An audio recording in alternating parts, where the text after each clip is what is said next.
Chapter 435. Jean Wan glanced at the person on the sofa who appeared content.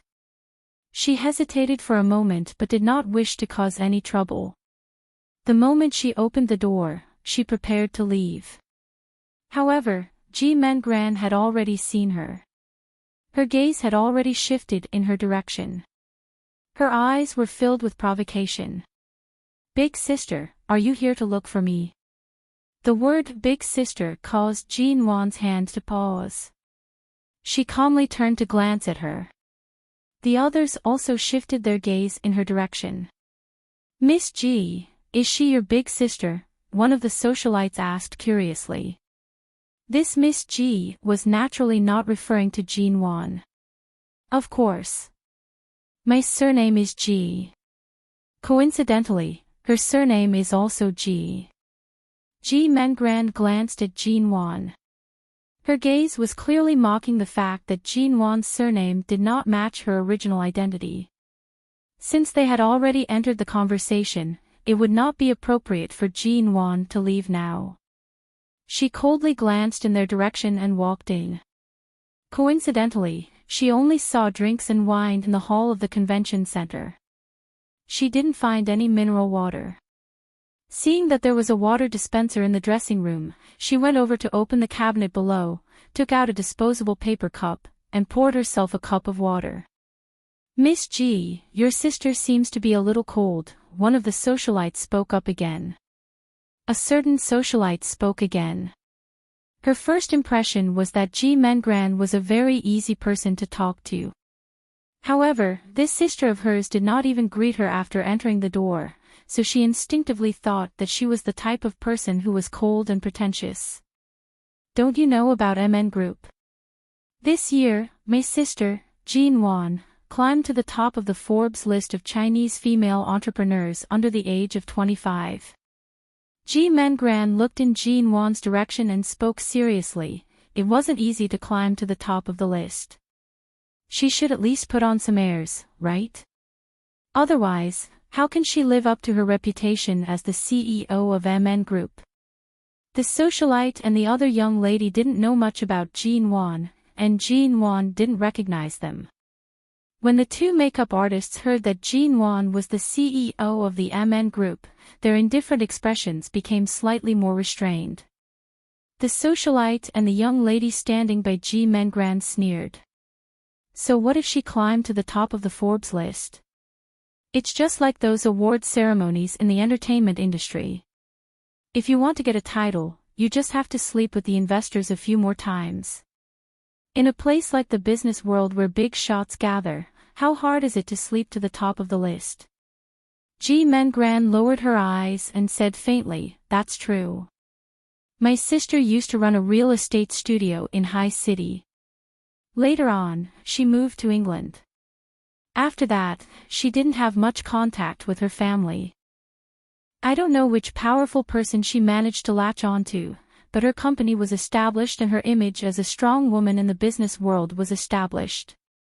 Even if she really did have illicit affairs with someone, I don't think she would admit to it. Look at what I'm saying. After all, she's my sister.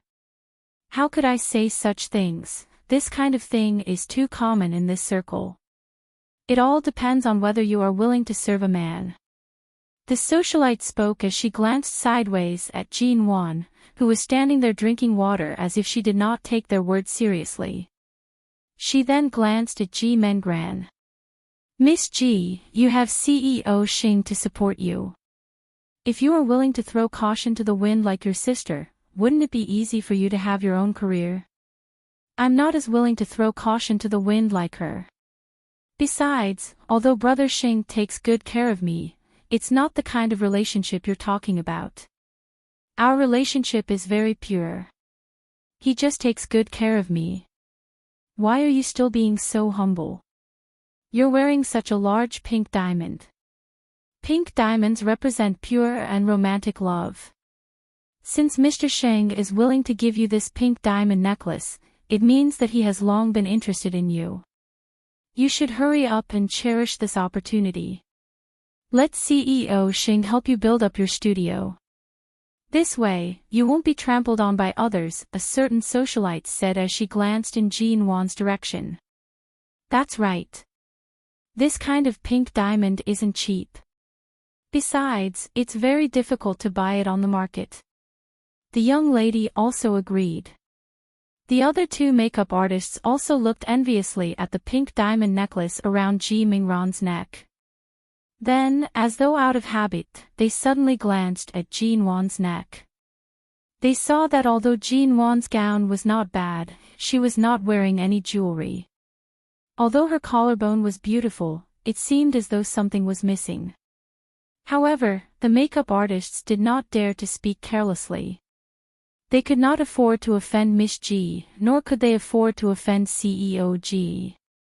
They could only stand by Ji Mingran's sofa and try to get close to her. These women chatted for a long time, but Jean Wan remained standing there, collecting water and drinking it. After she drank half a glass of water, she placed the paper cup down. She glanced at them and went straight to the point. Based on your intelligence and skills, it's not easy for you to gather here. After all, the world is only so big. If you want to achieve something, you can only climb into a man's bed to think of a way. Speaking up to this point, Jean Wan glanced at Ji Mengran and went straight to the point. If you want Xing Yihan to invest more money in you, you can go show off your skills. What's the point of bragging here because you can't get it? Or, my good sister, you've been sitting here for so long. I don't think it's as simple as gathering a few mobs to support you, right? Ji Mengran was just thinking about how to get Jean Wan's experiences in England when she abruptly heard her words. Her heart was filled with anger, but her face maintained a mocking smile as she looked in her direction. Right now, Jean Wan was just putting up a strong front. Back then, she was protected tightly by Mo Jingshan's side, but now, wasn't she still alone? Ji Mengran restrained her expression. Big sister, I know you don't want others to talk about you. Her words were vague, but it only made people speculate that Jean Wan had a dirty past. After all, it was already not easy for such a young woman to establish a foothold in the business world. It was even more so for her to be able to push MN Group into the top 10 Chinese enterprises in the world. Without waiting for Ji Mengran to finish, Jean Wan interrupted her. If you really want to know about my business history, why don't you wait until the book I wrote goes on sale next month and take a look at it in the bookstore? Chapter 436. Seeing Jean Wan's faint yet piercing smile, the women around the sofa were momentarily speechless. Their hearts were filled with complicated emotions. They did not expect that not only was Jean Wan's path to success becoming smoother, but she had even published a book. Jean Wan's indifferent and cold voice rang out once more. She curled her finger and lightly tapped on the table in front of the mirror. She went straight to the point and said, Ji Mengran, if you want to bask in this sister's glory, you have to see if you have the qualifications. You once said that I'm not related to you by blood, but now you want to use my current momentum to step on me. If you keep calling me sister, I'm afraid I won't have the fortune to lose weight. Ji Mengran raised her eyes and saw that Jean Wan's eyes were smiling, but there was not the slightest hint of a smile in them. She did not expect Jean Wan to publicly admit that she was not related to the Ji family by blood. She had always thought that Jean Wan minded this matter. She did not expect that she would actually be so calm. Ji Mingran's heart trembled slightly. It seemed that Jean Wan, who wasn't easy to deal with in the past, had developed a cold and hard heart after years of training. In the past, she might have had a lot of worldly wisdom to consider, but now, she really didn't care about anything. The people by the side were slightly surprised. They looked as though they wanted to hear more gossip. There was no such thing as true love in this socialite circle. Besides, these people had only met here today and were just chatting with each other. If they continued to dig deeper, not only would they be able to drag Jean Wan down, they most likely would not have a good ending. Ji Mengran returned to her senses and did not speak anymore. She raised her hand and slowly played with her hair, softly saying, "Help me redo my hair. I'll be changing out of my gown in a while. I have to go to the resort later. I don't think there will be any makeup artists with me. It won't be easy to remove my hair." The two young ladies saw that Ji Mengran did not intend to speak anymore and immediately shifted their gaze to Jin Wan. Ji Mengran did not deliberately nitpick, and Jin Wan did not say anything more. When Ji Mengran sat in front of the makeup mirror, Jin Wan calmly sat on the other side. "Aren't there two makeup artists? I'll have to trouble one of you to help me rearrange my hair." "Thank you." Jin Wan's tone was mild and calm.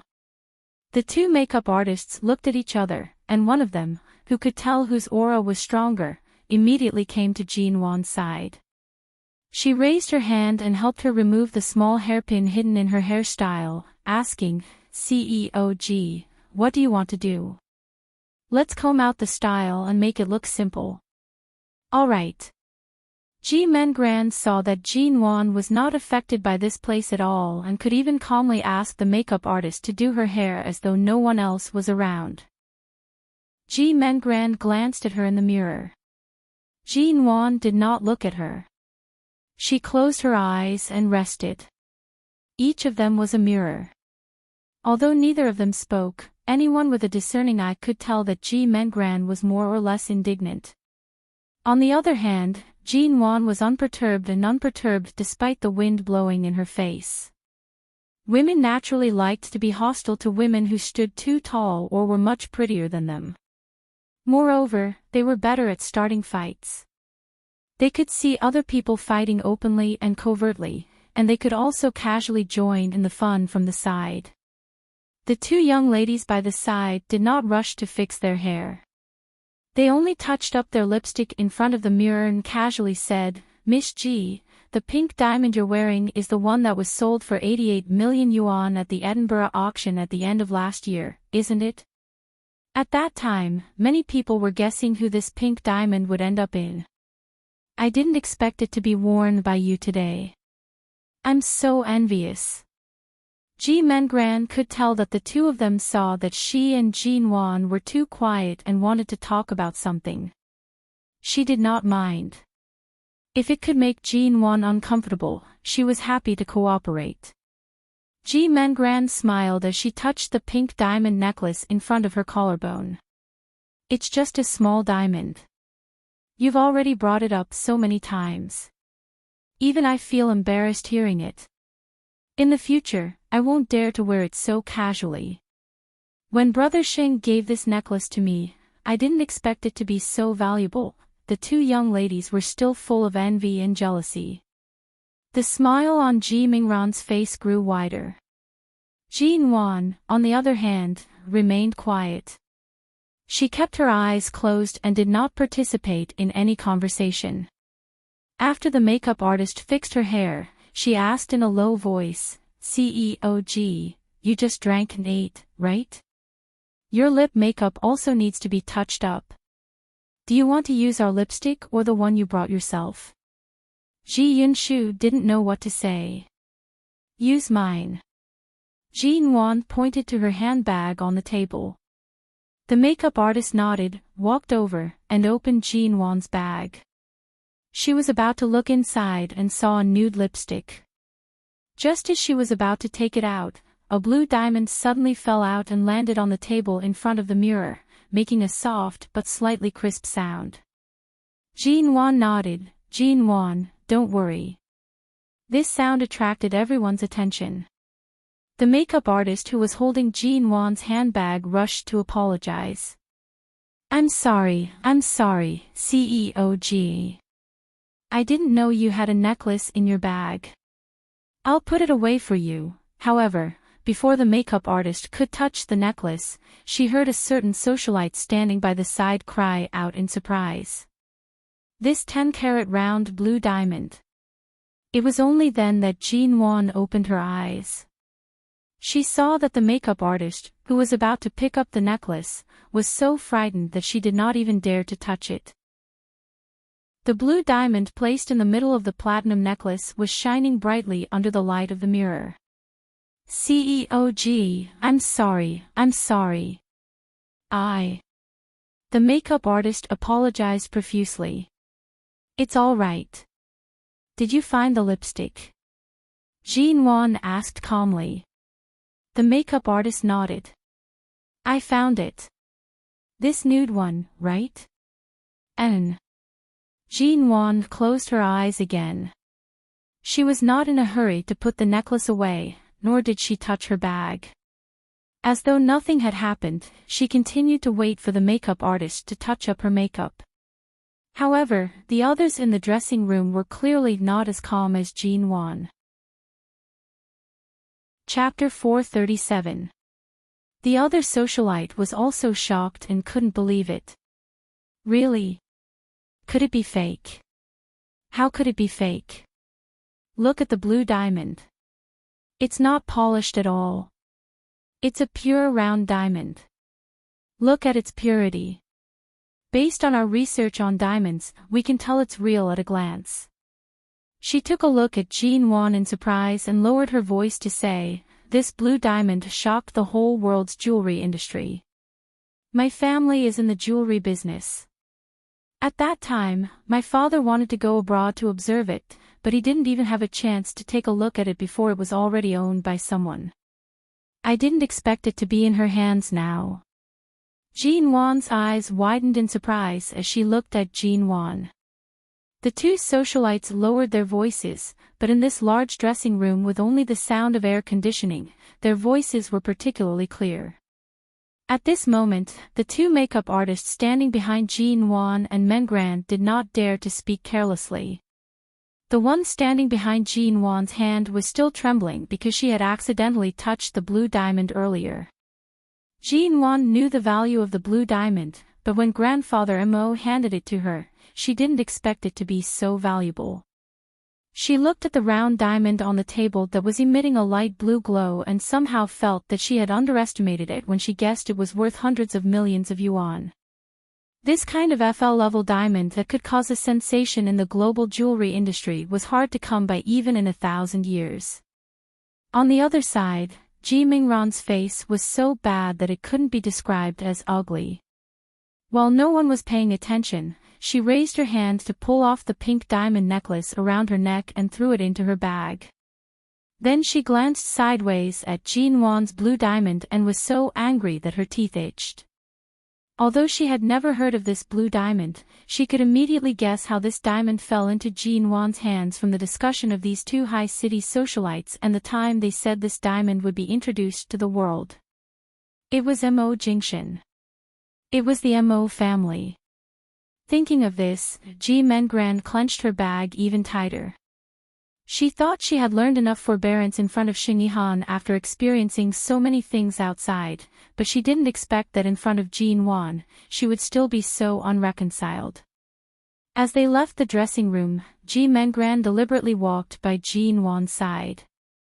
When she brushed past her, she deliberately whispered, "You have such a valuable diamond in your bag, but you don't wear it. It seems like you're too embarrassed to show it off. After all, it's a gift from your ex-husband. He's long gone, and we're strangers now. How can you wear it to show off?" Jean-Wan paused in her footsteps. Just as Ji Mengrand thought that she had successfully touched her heart, Jean-Wan blinked, her gaze full of smiles. "If you have the time to worry about me, why don't you check the origin of your pink diamond? The pink diamond that was auctioned off in Edinburgh was once an investor of mine and a gift from my teacher. It's just that a diamond with a girlish heart doesn't really suit me. I've never worn it before. Later, with my mentor's approval, I sent this pink diamond to Edinburgh for auction in the name of charity. I didn't care about what happened afterward, but I didn't expect that it would be bought by Xing Yihan and given to you." Ji Mingran's expression didn't change, but her heart pounded fiercely. Jean-Wan withdrew her gaze from her and smiled. "I don't really like wearing jewelry, but it's inevitable that I'm a little impulsive when it comes to diamonds. Women always have a few diamonds they like, but the one you took out to show off is the one I don't like. This pink diamond was sent to Edinburgh in the name of MN Group's donation to the International Group of Children with Heart Disease. In fact, when my mentor gave it to me, it was only worth more than 10 million yuan. I didn't expect it to be auctioned off for 88 million yuan. It seems that I should thank you and Xing Yihan for your generous donation on behalf of those international children with heart disease. Seeing that Ji Mingran's face was about to turn green, Jin Wan smiled again, casually flipped her hair, and turned to go downstairs with a free and easy smile. At this time, the two socialites in the dressing room coughed lightly as they walked past Ji Mengran. Because Ji Mengran stood motionless in front of the door like a statue, one of the socialites said in a low voice, "Excuse me, Miss Ji, please excuse me." Ji Mengran paused, turned her eyes sharply, and met the socialite's half-sympathetic and half-smiling eyes. The socialite looked at her fearlessly, then took the hand of the other socialite next to her and walked away with a faint smile. The two makeup artists in the dressing room were busy packing up and preparing to get off work, not daring to look at the door. Fortunately, they didn't say too much like the two socialites who deliberately stirred up trouble. No one was a fool. After all, Jin Wan was the CEO of MN Group. Even if they weren't familiar with Jin Wan, they knew the status of MN Group in the Chinese business world. Ji Mengran didn't have the awareness of smashing an egg against a rock if she wanted to show off in front of the CEO of MN Group. When Jin Wan went downstairs, she was going to leave when the event in the convention center was over.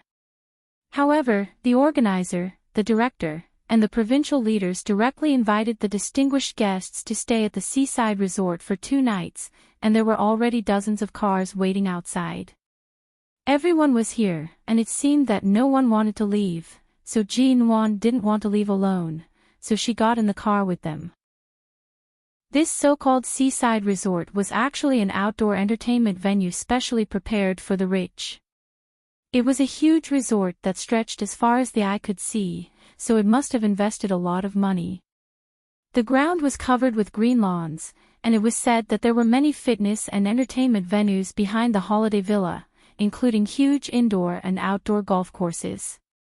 Everyone who came here tonight was of high status, so the accommodation here was not bad. When they arrived, it was already past 11 o'clock at night. There were no other activities at this time, so they just needed to go back to their rooms to rest. Jin Wan took the room card that had been arranged and went straight to her room. After opening the door, she checked the security facilities here before entering. Before she closed the door, she heard 2 CEOs of a certain company walking and talking in the corridor, and they seemed to be talking about Shine Group. Chapter 438. Mo Jingshan would come. As soon as this thought appeared in her mind, Jin Wan closed the door. However, the soundproofing of this room was not very good. The leaders of the city said that they could give more feedback to the higher-ups after staying here. It seemed that they needed to reflect on the soundproofing problem. Because the conversations about Mo Jingshan outside kept coming into her ears from time to time. The 2 CEOs who were talking outside just now probably lived on this floor, standing in the corridor and chatting.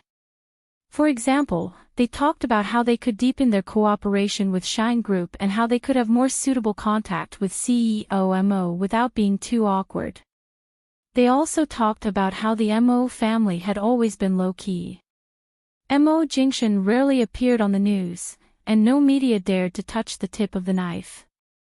The domestic search engines did not dare to easily publish information about the Mo family. Occasionally, there would be a few pieces of news about Shine, but they would also be blocked. Occasionally, for the publicity of the company's cooperation projects, Mo Jingshan would give a rare positive response in front of the media, but he was rarely allowed to take photos or videos. There were too many rising companies and people in High City. Mo Jingshan's name was equivalent to a Buddha in the circle. Everyone wanted to get close to him, but few people had the courage to do so. Even if they had the courage, they might not have the ability to get close to him. After all, they were not qualified enough. And these years, there were many women who flocked to Mo Jingxian. Those who knew something about Mo Jingxian only knew that he was once married, but later divorced. Those who didn't know only thought that he was not interested in women, so he never had a woman who was too close to him. He was a very difficult person to conquer. Whether it was the beauties in High City or the managers of various companies, they all wanted to get close to Mo Jingxian, but they couldn't get close to him at all. Jean Wan picked her ears inside the door and felt that it was really necessary to give feedback on this soundproofing problem tomorrow. The people outside were still chatting. From time to time, the CEOs of other companies passing by would say hello, and from time to time, there would be laughter and polite conversations. Jean Wan went to the bathroom to take a shower and changed into a loose and light white t-shirt. After blowing her hair dry, she stood in front of the mirror and patted the lotion on her face. Her fingers caressed her smooth skin, and she recalled that when she was in England, Mr. Zand had once told her that beauty was a woman's best weapon. If coupled with a cold and unshakable heart, she would be invincible. She had never deliberately cared about whether she was beautiful or not. However, her heart had already lost its warmth since 3 years ago. Just like the people around her often said, Mr. Vince ran from High City to London and persisted for 3 years, but she didn't seem to be moved at all. Did she not feel anything at all? Was she not moved at all? Was his heart made of iron? Was his heart moved? Of course not. But was his heart made of iron? No, it was clearly ice. The next morning, Jean Wan got up. In the past few years, she had the habit of exercising as soon as she had time in England. Even if she didn't exercise, she would run for half an hour or do some healthy yoga in her room. There was a gym in the resort. In the morning, many people greeted each other with a white towel around their necks. Some were preparing to go to the gym, and some who had woken up even earlier had already returned. When Jean Wan went out, she simply said hello. There were not many people in the gym, but most of them were in good shape and good at self-management.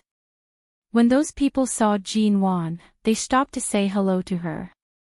Jean Wan smiled and then withdrew her gaze. She went to the treadmill, pressed a few buttons, and began to focus on running without speaking. During this period, when someone came to say hello, Jean Wan only turned her head and smiled politely. When the other party failed to gain any interest and turned to leave, Jean Wan withdrew her gaze and continued to look at the numbers on the treadmill. Her face was expressionless. After the gym, she returned to her room to take a shower. Today was not a private social event, but a rare holiday for the big shots of the province, city, and High City to gather together. Many people came for the leaders of the province, and many came for Mo Jingxian, even though Mo Jingxian had not been here since last night. In the morning, Jean Wan went to the beach to pick up seashells out of boredom. She had just picked up a small handful of white seashells and was about to take them back to her room to wash when she heard someone say that CEO Mo was coming. Jean Wan was silent for a moment, went back to her room to put the seashells away, washed her hands, and walked out. She happened to follow the crowd to the front gate of the resort. Seeing the car outside, she stood behind the crowd and pretended to be looking forward to it like everyone else. When Mo Jingxian got out of the car, the leaders and bosses came forward to welcome him. Although Jean Wan was behind the crowd, from this angle, she still saw the man approaching in this direction at a glance. In this short moment, the scene in the kitchen of Aolon International when this man rolled up his sleeves and stood by the counter to help her prepare dinner appeared in her mind. Looking at this tall and handsome man who was used to wearing a black suit and shirt, his aura was not covered by the sea of people even when he was surrounded by a crowd. No matter how she looked at it, it was impossible to connect this man with those warm and gentle times in the past. Jean Wan's lips curved slightly. She didn't know why she was smiling. Mo Jingshan's expression was very indifferent. He had long been used to such a scene of people crowding and lining the road to welcome him. When he passed by some people, he would occasionally shake hands with them politely, but most of the time, he just walked past them. Shenmue, as usual, raised his hand from time to politely stop people from approaching. When he walked to the side, Shenmue raised his hand again and was about to separate Mo Jingshan from the crowd when he saw Jinwan standing in the crowd. His hand paused and subconsciously wondered if he should ask CEO Mo to shake hands with Jinwan. However, when Mo Jingshan's gaze landed on Jinwan's face, he had already calmly retracted it. Even though Shenmue had intentionally led the crowd in this direction, Jinwan also consciously took a step back. However, she did not expect that she would step on the skirt of the person behind her. The person behind her was probably a rich lady or a rich lady. The moment she was stepped on, she frowned in dissatisfaction. "What are you doing? Can't you be more careful?" As she spoke, the person behind her pushed Jinwan's back. Chapter 439. The moment Jinwan stumbled forward, her heart sank. She subconsciously raised her hand, wanting to use the person in front of her to steady herself. However, the moment she remembered that the person in front of her was Mo Jingshan, her hand froze in midair. However, she did not expect that the moment she was about to fall to the ground, her arm would be tightened. Before she could fall, she was supported by someone. The distance that had been maintained at an appropriate distance was instantly pulled closer. A clear and cold aura directly enveloped his face. It was strong, unfamiliar, and a little familiar that he had not felt for a long time. Jinwan's expression, which she thought was calm, froze in an instant. The moment she raised her eyes, she met the man's gaze that was as deep as ink. The palm that was supporting her had a familiar warmth, but it also caused all the hairs on her body to stand on end. She instinctively tried to retreat. "Are you all right?" The rich woman who had pushed Jinwan earlier did not expect things to turn out like this. Seeing that even CEO Mo seemed to have been knocked into, she rushed over to ask with concern and regret. Jinwan shook her head. Her voice did not reveal any emotions. "I'm fine." As she spoke, she unobtrusively pulled her arm away from Mo Jingshan's grasp. Her mouth politely and distant said, "Thank you, CEO Mo." Mo Jingshan did not respond to her words. His gaze only swept across the unique outfit she was wearing. Everyone else was dressed fashionably, except for Jinwan, who was wearing a loose white t-shirt and loose beach pants. Right now, the flip-flops that were hidden by the pants were revealed. In this kind of environment and among the crowd, she appeared especially careless. It was as though she was really here for a vacation. His gaze swept down again. "Can you stand properly?" "Yes." His gaze landed on her flip-flops. Her slender, white toes were still stained with fine white sand. It was obvious that she had just finished playing at the beach and had washed up before running out. She came very perfunctorily. Mo Jingshan withdrew his gaze, calmly saying, "There are too many people here. Everyone, do what you need to do. Don't let any more incidents happen. Disperse." With that, Jinwan clearly felt that Mo Jingshan glanced at her. She didn't look back at him but lowered her head to look at her toes, which were exposed outside the beach pants, and shrank them slightly. The next moment, she saw out of the corner of her eye that Mo Jingshan had turned to leave. "CEOG, are you all right?" Someone politely asked in concern. "I'm fine. It's my fault for not standing properly." Jinwan smiled. Earlier, she had rushed over. Only now did she realize that everyone was dressed neatly. Although they were not as formal as they were at the convention center last night, they were all either dressed in suits or looked like they were attending a meeting. She was the only one who treated herself as though she was here for a vacation. Taking advantage of the fact that the crowd's attention was not on her, she smiled politely at the people passing by and slipped back into her room. She had to stay here for one more night. Xiao Ba and Xia Tian seemed to have completely given her a holiday these 2 days. They didn't even call her. The silence on the phone made Jean Wan wonder if her phone was in arrears. The morning passed with many leaders and colleagues getting to know each other better and exchanging greetings. The atmosphere was very good. After noon, everyone began to enter the vacation mode.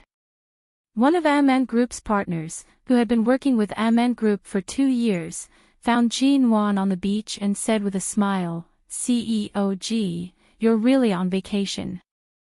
So many people are looking for opportunities to get close to people who stand higher up, and the young women are also flying around with smiles like butterflies. Only you came here to play in the sand and watch the sea like a heartless child. But today, a city leader mentioned you by name, saying that your MN Group is now a famous real estate company in High City and has moved its headquarters back from London. He praised you greatly and was looking for you at the scene. Who would have thought that you were playing in the sand here?" Jean Wan's hand was casually drawing on the beach for a while. Hearing this, she looked back at the man and smiled. "I'll show up when I need to, but today's occasion is more casual. It's better to keep a low profile as much as possible. In the business world, women are often unfair, and there are all kinds of rumors about successful women. In such an environment, if I show up like I did at the exhibition, I may not be able to spread any rumors. I should restrain myself." Seeing that Jean Wan didn't want to join in the fun at all, the partner, who had been working with MN Group for 2 years, knew Jean Wan well, so he said with a smile, "Do you want to play golf with me later?" "How's your golf?" "It's so-so. I'm not particularly good at it," Jean Wan answered with a perfunctory smile. "Bowling?" "Also very average." The man raised his eyebrows. "Then let's go and have a look together. Many famous people in High City are here. Although you're low-key, you don't seem to fit in with the crowd. It's just past noon. Let's talk about it in the evening. I won't go to this party." The man frowned, looked around, and approached her. He squatted down behind her, leaned close, and said in a low voice, "When you were in London, you were successful in all aspects. Why are you so dull after coming back to China? High City is not as good as London. There are so many people here today, and you've left a good impression on them these 2 days. If you play golf, eat, and show your face, it will be much more convenient for you to do anything in China in the future. It's not like you don't know that you need connections to do business in China." These words were indeed well-intentioned for her, and Jean Wan could tell. After being in the business circle for so long and dealing with the domestic business world for so long, Jean Wan certainly knew that if she wanted to continue to do well in China, she had to be sensible. She smiled. "I'll be there in a moment. The afternoon sun is just right now. I can't bear to leave." "Aren't you afraid of getting tanned?" "I've put on sunscreen, and I've always been the type to anger the sun." "Why do you say that?" "I just can't get a tan." Jean Wan smiled, and the dimples on her lips appeared slightly. The partner chatted with her for a while more and then urged her to go to the sports center in the resort early to play with everyone. After Jean Wan nodded, he got up and left. The scorching sun poured down on the beach. Many people gradually couldn't stand the heat, and the few people who were lingering on the beach also left. The long, thin, white beach was empty. Chapter 440. When Jean Wan entered, there were already a lot of people inside. The stadium was very large, and many people were sitting on some chairs and sofas. She had seen Mo Jingshan enter the stadium before she came here. At this moment, as soon as Mo Jingshan entered the door, he was invited to sit in the front by several big bosses. Almost all the people who came to this stadium had changed their clothes, and Enchanting also changed out of the suit and trousers he came in. He was tall and straight, and no matter in a suit or casual sportswear, he had an incomparable solemn and cold temperament. "CEOG, I couldn't find you for a long time. Didn't you say you were sporty in the morning? We have been playing here for a long time. Why didn't you come until now?" When a boss saw Jean, he came over and pulled her to the other side. "I was basking in the sun on the beach. It was so comfortable that I almost fell asleep," Jean explained with a smile. Come on, let's play together. There are so many people here. I won't join in. I was basking in the sun for a long time. I'm afraid I'll get heatstroke, so I'll go to the rest area to sit for a while." "You look fine. Why do you have heatstroke? Come on, play a few shots and exercise." A boss forced a golf club into Jean-Wan's hand. Only then did Jean-Wan notice that it was indeed this boss who was playing. Just now, the boss was obviously about to lose and couldn't bring himself to leave. When he saw Jean-Wan coming, he handed the cue to her and asked her to help him continue. She guessed that since she was a woman and didn't care about losing face, she could help him finish the game, which could be regarded as saving his own face. The other people next to her whistled at Jean-Wan. "CEOG, do you usually play golf?" "I don't play much, and I don't play very well," Jean-Wan replied as she adjusted the club in her hand. "Really? I heard that bosses often play golf at parties and social events in London. CEOG has been in the UK for 3 years. You must have played golf, right?" "Not bad. I've played golf a few times, but I'm not good at it." Jean-Wan's expression was as usual. "Bosses, please give in to me. Otherwise, if I lose too badly and cry in public like a little girl, I'll lose face." "Ha ha ha, no, CEOG is too humorous, but if we can see the beauty cry with just a few balls, our welfare is too great, ha." Jean-Wan smiled again and held the cue in her hand. "Then let's continue." At this time, Ji-Men-gran, who was sitting on the sofa in the corner, suddenly came over, took Xingyihan's cue, walked to an empty seat next to Jean-Wan, and said while playing with the cue, "Sister, let's play together." The way she called her sister was sweet and intimate, as though the loss she suffered at Jean-Wan's hands yesterday did not exist. It was as though nothing had happened. Some of the people present knew more or less that Jean-Wan was Ji Hongwen's daughter, and a few people knew what Jean-Wan had done in High City in the past, but people who could stand firm in the business world all knew what to say and what not to say, so many things were not spread casually. Besides, Jean-Wan was no longer the young lady of the Ji family who could be talked about behind her back at any time. When those who didn't know the situation heard Ji-Men-gran call her sister in a sweet voice, they all looked over in surprise. "CEOG has a sister." Ji-Men-gran smiled sweetly at the other bosses. "Yes, hello, bosses. You can call me Men-gran." Although Ji Mingran's appearance was far from Jean-Wan's, she was still very pretty. Her skin was also very fair, and she was very good at dressing up.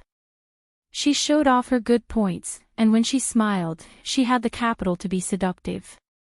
The bosses all nodded and were about to say something, when they suddenly heard Jean-Wan say coldly, "Let's start." Ji-Men-gran saw that Jean-Wan's posture of holding the club was not particularly professional. Thinking that she could embarrass Jean-Wan in front of others, she firmly held the club and was ready to mock her with her golf skills. At the same time, Ji-Men-gran moved aside so that the people sitting in the rest area behind could see how Jean-Wan made a fool of herself in public. When she came over just now, she saw that Enchanting was invited by the big bosses to sit in the back seat, just 5 or 6 meters behind Jean-Wan. Playing golf was also a very common form of entertainment for the upper class during their vacation time. These bosses liked it very much. More importantly, it was because playing golf could cultivate one's body and mind, and it also looked very handsome. Seeing that the other bosses had already swung their clubs, Jean-Wan seemed to be adjusting her movements back and forth. Not daring to play, Ji Mengran swung her club very happily. However, because she moved too fast and used too much strength, the ball swayed back and forth on the edge of the hole and rolled back, unable to enter the hole. Ji Mengran was a little regretful at first, but then she remembered that Jean-Wan didn't know how to play golf and probably didn't see which ball was hers, so she turned to Jean-Wan smugly. "Sister, are you going to play or not? So many bosses are waiting for you, aren't they?" However, as soon as Ji Mengran finished speaking, Jean-Wan had already hit the ball forward with the club in her hand. Because she was the last to serve, the bosses who had just finished playing all looked in this direction. It was the ball that everyone was watching. It turned out that it was not as unprofessional and average as Jean-Wan said. The small white ball shot by Jean-Wan rushed forward in a very stable upward arc on the lawn and accurately fell into the entrance of the hole. It went in. Perfect. Ji Mingran's hand holding the club stiffened. Not bad. CEOG is really too modest. You've obviously practiced, but you still asked us to give in to you. You're clearly the best player in the game. Girls nowadays can't be underestimated. You can already compete with us in the business world. You're so good at playing golf. CEOG, you must have played a lot of golf in London. You're really good. Jean-Wan just smiled at these words. The so-called PK was to defeat the players one by one, judging the stability, speed, and other aspects of the ball to determine the winner among so many people. Chapter 441. This time, Ji Mengran didn't want to be outdone by Jean-Wan again. Her serious and professional movements made people feel that maybe she could win. Although Jean-Wan's performance just now was really amazing, it was probably more of a coincidence and luck. This time, Jean-Wan and the other presidents served at the same time and didn't wait for the last one. Seeing that everyone was serving, Ji Mengran hurriedly followed suit. This time, the ball finally entered the hole after swaying in a circle. She was feeling proud of herself when she saw that Jean-Wan's ball was still the same as before. It fell into the hole steadily and didn't touch the lawn at all. Another round of applause. Even though Ji Mengran also scored, she was completely outdone by Jean-Wan's skills. But this time, she had scored, so Ji Mengran wasn't eliminated. She stood in her position again and tried to block as much of the view behind her as possible. Just now, Mo Jingshan happened to see Jean-Wan's posture when she played the ball. Thinking about it, she felt very regretful and could only try her best to block it. Jean-Wan really didn't understand Ji Mingran's small movements. She just thought that her legs or feet were uncomfortable and didn't know why she was moving back and forth. The few bosses had been playing for a long time. Seeing that the two sisters were a bit valiant here, they did not continue to play. Instead, they stood behind and watched them play. Seeing that many people had left the arena, Jean-Wan was not interested in continuing. However, Ji Mengran whispered provocatively, "Don't go. Continue. Let's see how far you can go with your luck." Ji Mengran didn't say anything. Just now, Jean-Wan's posture of holding the cue was not very good.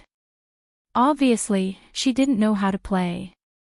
If it wasn't luck, what else could it be? Logically speaking, Jean-Wan should ignore this kind of provocation, but seeing that the other bosses were looking at her, she thought about it and didn't say much. She picked up the cue again and continued. This time, Ji Mingran's ball circled around the hole twice before finally stopping on the grass. It did not go in. Ji Mengran was so angry that she almost threw the cue away, but Jean-Wan put it down first, took the mineral water handed to her by a waiter of the resort behind her, unscrewed the cap, and said deadpan, "Don't be so eager to win. All the people present are leaders and big shots of major companies. As a woman, I just need to do what I should do. Why should I compete with so many men who play golf in this kind of entertainment all year round?" That one sentence clearly explained her seemingly unprofessional actions just now. The entertainment venues in London were not as many as the ones in China. Most of the events there were light sports. People there preferred to discuss business while playing ball. Jean Wan had indeed learned a lot from Mr. Zand over the past few years, but she had never planned to show it off. Ji Mengran threw herself at the gun. Who could she blame? So many bosses had left to see the two of them. If Jean Wan didn't teach her a lesson, Ji Mengran might really think that she could show off her skills here. Ji Mengran turned around and left the stage with an ugly expression. When she went to Xing Yihan's side, she saw that Xing Yihan had been sitting there and had no intention of comforting her or helping her. She was so angry that she slammed the pole in front of him. "What? You lost. Why do you vent your anger with the cue?" Xing Yihan looked away from Jean Wan, who was still standing there, and turned to look at Ji Mingran's livid face. "You lost. Do you want to blame the cue for not cooperating with you? How dare you taunt me?" Ji Mengran glared at him unhappily. Xing Yihan smiled coldly, stroked his chin with one hand, and rubbed his fingers gently across his chin. At the same time, he looked at Jean Wan, who was standing there drinking water. Jean Wan's hair was not as long as it was 3 years ago. Her shoulder-length hair was casually tied into a short ponytail, which looked simple and energetic. She was still wearing a loose beach dress, but unlike the other women present who wore colorful beach dresses that showed off their shoulders and beautiful legs, she wore a white t-shirt and loose trousers. Except for her arms and the part above her neck, all the rest of her beauty was covered by her clothes. There were many kinds of women. Jean Wan's beauty now seemed to be completely different from that of 3 years ago or when she was a teenager. Her eyes, which were sometimes low-key and sometimes flamboyant, but not at all timid, made men have a strong desire to conquer her. But she was so far away that no one could reach her. Jean Wan put down the mineral water bottle and said a few words with a smile to the other CEOs who were praising her. At this time, a minister in the rest area poured a cup of tea for Mo Jingshan with a smile and said, "Now the business world is really not just the world of men.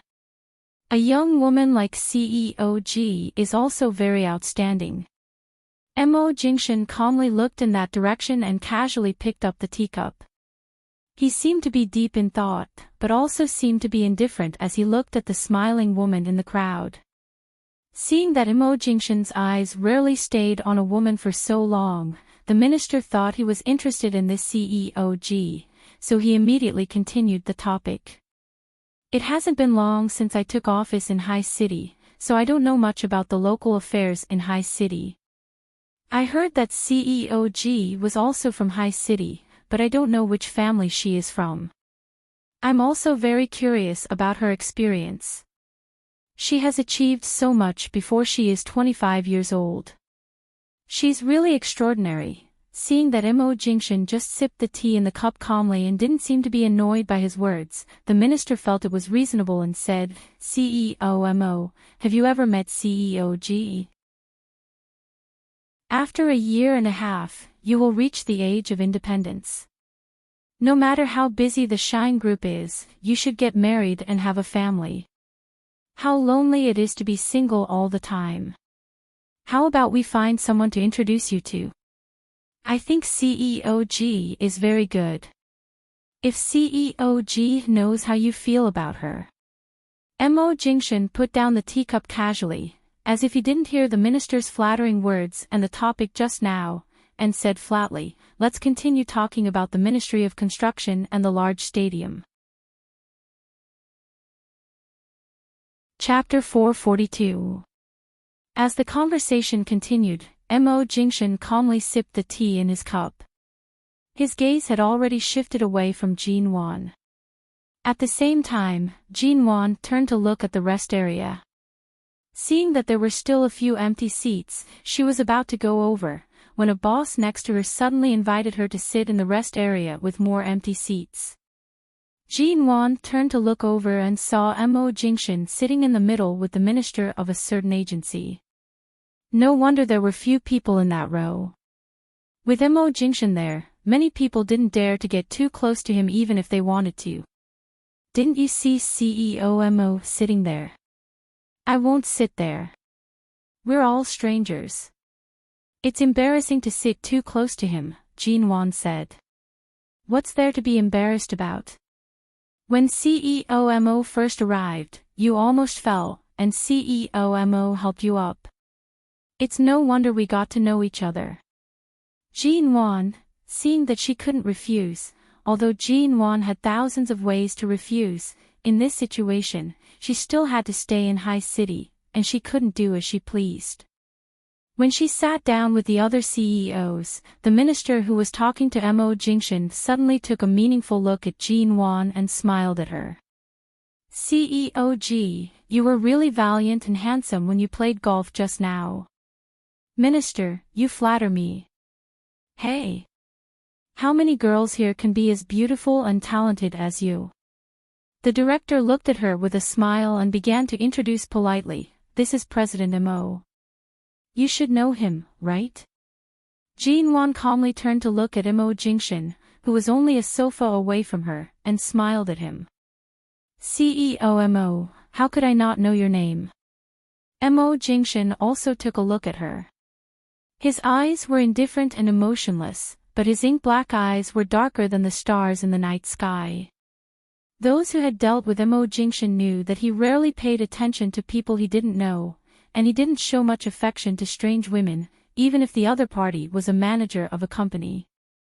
The people who had just invited Jin Won began to worry about her. CEO G, who had just returned to China, was too young. They didn't know if she could get used to Mo Jingshan's cold treatment. However, when Mo Jingshan's eyes fell on her face, he didn't show any unfamiliarity or rejection of women as he used to. Instead, he smiled meaningfully. Although his smile was hard to read, at least in recent years, Jin Won was the first woman Mo Jingshan didn't ignore coldly. Among them, there was a CEO who knew that the Mo family and the G family had been connected by marriage. Although he didn't dare to say anything, seeing Jin Won's deliberately strange tone and CEO Mo's ambiguous smile, he couldn't help saying, CEO G and CEO Mo don't just know each other.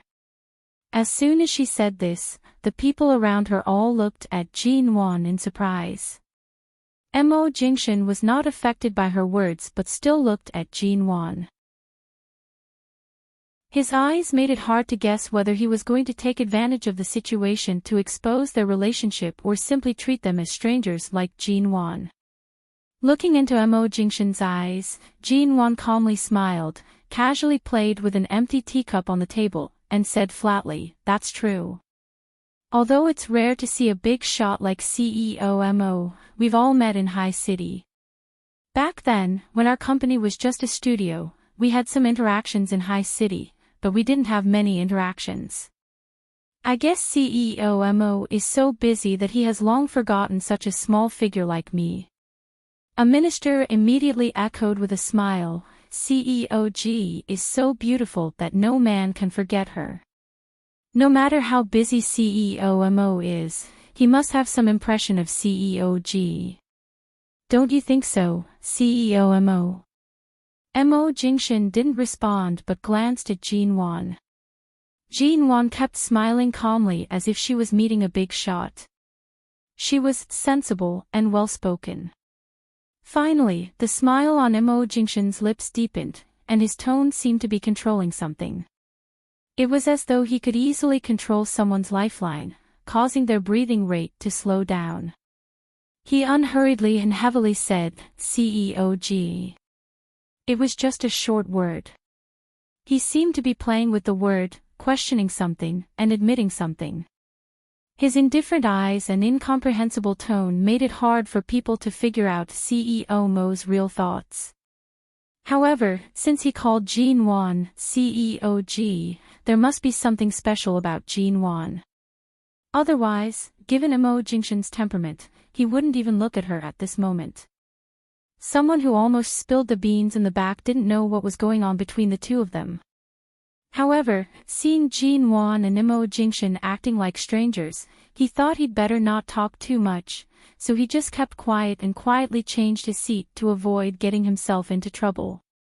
Jean Wan put down the empty teacup in her hand and said indifferently, CEO Mo. The people around were all confused. There was a smile on Jean Wan's face, but her eyes were shallow.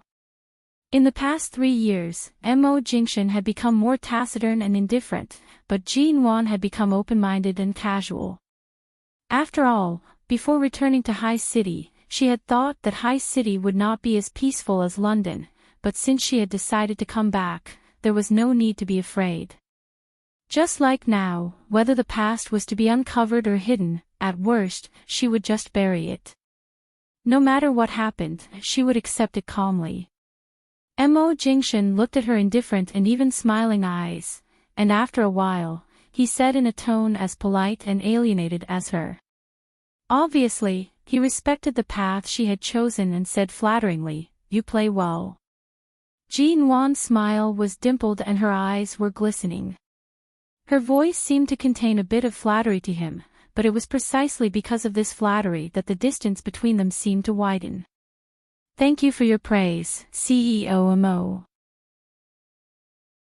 I'm afraid my half-baked playing style is nothing in front of you, CEO Mo." Mo Jingshan raised his eyebrows calmly, and at this time, someone took the opportunity to invite Mo Jingshan to play a few rounds with them. However, Mo Jingshan just sat there quietly and showed no intention of getting up. "Go ahead. I haven't finished this pot of tea yet, and I'm not in the mood to play for the time being." Mo Jingshan looked solemn and indifferent, and his eyes had moved away from Jean Wan and didn't look at her again. Chapter 443. Jean Wan successfully got away from Mo Jingshan's side. Ignoring other people's greetings or coaxing, she directly walked away from the rest area. However, there was a group of people playing bowling on the other side. Jean Wan seemed to have taken a break, and someone came to pull her over. Ji Mengran was also there, chatting and laughing with others. She held a bowling ball in her hand and seemed to be about to play. The person who pulled Jean Wan over asked her how she was playing bowling. Jean Wan still said that she was average. In the end, after playing a few rounds, Ji Mingran's initial arrogance and smugness turned into an ugly expression as she watched Jean Wan score higher than her every time. Although Jean Wan wasn't at the professional level where she could knock down all the bowling balls with a single ball, she could be considered to be the best among everyone here. She completely suppressed Ji Mingran's performance, which was like a complete novice's. There were a lot of entertainment in the afternoon. There was no one on the beach at this time, so everyone found a volleyball net and played beach volleyball. Ji Mengran refused to admit defeat and asked Jean Wan to play beach volleyball with her. When someone asked Jean Wan how she was playing, Jean Wan smiled. "Average." Hearing her response again, everyone basically didn't take it seriously. This time, there was no PK. Most of the people who went to the beach to watch the wonderful performance of the Ji sisters. Of course, every time the joke was on Ji Mengran. Jean Wan didn't really show weakness at all. As a woman, she was already very successful in her career, and this year was a fruitful year. Coupled with Jean Wan's beauty, many men in the same industry were on Jean Wan's side. They saw that Jean Wan could handle almost everything clearly, kept a low profile, and excelled in every aspect. In just one day, many men had fallen for her, and they all hoped to see more of her brilliant side. Jean Wan's eyes lit up, and her eyes lit up. On the beach, it was almost evening. In the afterglow of the setting sun, Jean Wan was still wearing the same clothes. She casually rubbed her wrist and looked at Ji Mengran, who was on the volleyball net. In order to perform well this time, Ji Mengran specially changed into tight sportswear for convenience. However, as soon as Ji Mengran served the ball, Jean Wan easily raised her hand and slapped the ball back. Her movement was fierce and fast, not giving her any face at all. Ji Mengran jumped very high but failed to catch the ball. In the midst of laughter and sighs, she angrily turned to pick up the ball. When she was about to serve, she slapped the ball hard in Ji Mingran's direction. Jean Wan gave a cold smile and dodged. Ji Mingran's game of pure entertainment in the resort was ruthlessly played by Ji Mengran. It just so happened that Jean Wan didn't intend to be too polite to her. On such an occasion, there was no winner or loser, and there was no professional nature to it. She let the ball roll to her feet, then picked it up with the tip of her foot, threw the ball up, and slapped it at Ji Mingran's face with the beach sand. Ji Mengran had wanted to go up to catch the ball, but the ball came directly to her face. She wanted to dodge but failed. She had just shrunk her neck and turned her face away, but the ball still hit her hard on the head, and she fell to the ground in an instant. Although the volleyball hit people hard, it didn't hurt them. The sand was soft and didn't hurt them. However, Jean Wan didn't show any mercy. Jean Wan was still stunned by the ball and fell to the ground for more than 10 seconds before she slowly got up. The sighs of the onlookers were more obvious. They thought Ji Mengran would perform well when she went up to the court so confidently, but she still made a fool of herself. No one was stupid. Initially, they did not see through the struggle between the sisters. However, Ji Mengran kept finding trouble with Jean Wan and provoking her again and again. Anyone with eyes could tell that Ji Mengran was just unwilling to accept defeat and kept trying to make her presence known. Jean Wan's eyes were filled with dissatisfaction and anger. Obviously, she was inferior to Jean Wan in every aspect, but she still wanted to compete with her. The two sisters' temperaments were really different. "Forget it, Mr. Ji, don't fight. The tide is about to rise.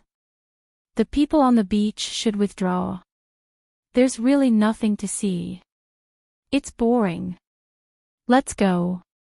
Jean Wan didn't intend to stay here for long. She glanced at Ji Mengran, who had just got up from the ground, and under Ji Mingran's angry red eyes, she turned around and walked away with the crowd.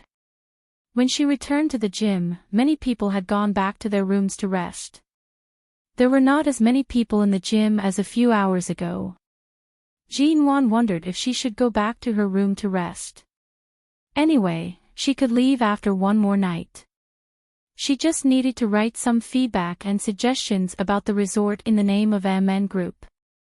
She didn't need to waste too much time here. However, Xing Yihan had just gone to the beach and brought back Ji Mengran, who looked terrible. Even if he didn't agree with Ji Mingran's troublemaking temper, Ji Mengran lost face here, which was equal to losing face for him and the Xing family. CEO Ji. Xing Yihan asked Ji Mengran to wipe her sweat and drink some water. A moment later, he suddenly stopped Jean Wan, who was about to leave the gym. Jean Wan stopped and looked at the man in front of her. Before he spoke, she had guessed why he stopped her. Today, Ji Mengran had made a fool of herself here again and again. Many people could see that Ji Mengran was brought here by Xing Yihan. Even if he didn't take it seriously, he would feel embarrassed now. Jean Wan didn't speak, but her eyes were cold. Xing Yihan smiled at her and said in a voice that only she could hear, "It seems that you have learned a lot in London in the past 3 years and learned a lot in the business world and social circles in the UK. Mengran doesn't know how to appreciate your kindness and tries to provoke you. She is indeed immature, but Mengran is brought here by me this time. I can't let her be humiliated by you again and again. Don't you think so?" Jinwan glanced at him. So, what's your plan, CEO Xing? I've been in this gym all afternoon. No matter how strong my body is, I should be tired. I can't let you two play a game of attrition with me, can you? Do you want to play golf with me again? I'm sorry, I'm not an athlete. Today, this is just an entertainment venue in a resort. Golf is just a relaxing activity. I have no interest in playing this kind of thing with you again and again. Chapter 444. The man standing opposite looked at her with dark eyes and didn't intend to let her leave so easily. Jinwan narrowed her eyes and didn't look up. No wonder you two can be together. Birds of a feather flock together.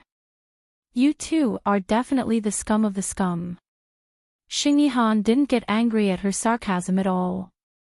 He just said, "Do you know how to play darts?" Jinwan smiled. Are you kidding me? Didn't darts originate from England like golf? I've learned countless things in London in the past few years. Are you really going to let Ji Mengran continue to lose face here? She wants to play, but it doesn't mean I'm in the mood to play with her. It's not Mengran who wants to play with you. I'll play with you. After saying that, Xing Yihan walked directly to her side, as if he didn't intend to ask for her consent and had already decided on this game. Jinwan thought for a moment and turned to see that there was indeed an area for playing darts on the other side of the stadium. There was a row of international darts on the wall, both near and far. But Jinwan didn't play darts much. It was not difficult to hit the darts accurately, but it was very difficult to aim at the center. Moreover, this kind of sport was usually the type that men liked to play. Women rarely touched it. Xing Yihan was probably really good at it. He was a person who did things quickly and accurately. If he could suddenly stand in front of her and challenge her, he would definitely not be any worse than her. Did he want to win back some face even if he wanted to shamelessly play with her? Ji Mengran saw that Jinwan accepted the challenge and Xing Yihan was playing with the darts in his hand. She suddenly walked over quickly and leaned over to Xing Yihan. Brother Xing, let's play with my sister, okay? You teach me, and I'll play with my sister. With that, Ji Mengran stood in front of Xing Yihan.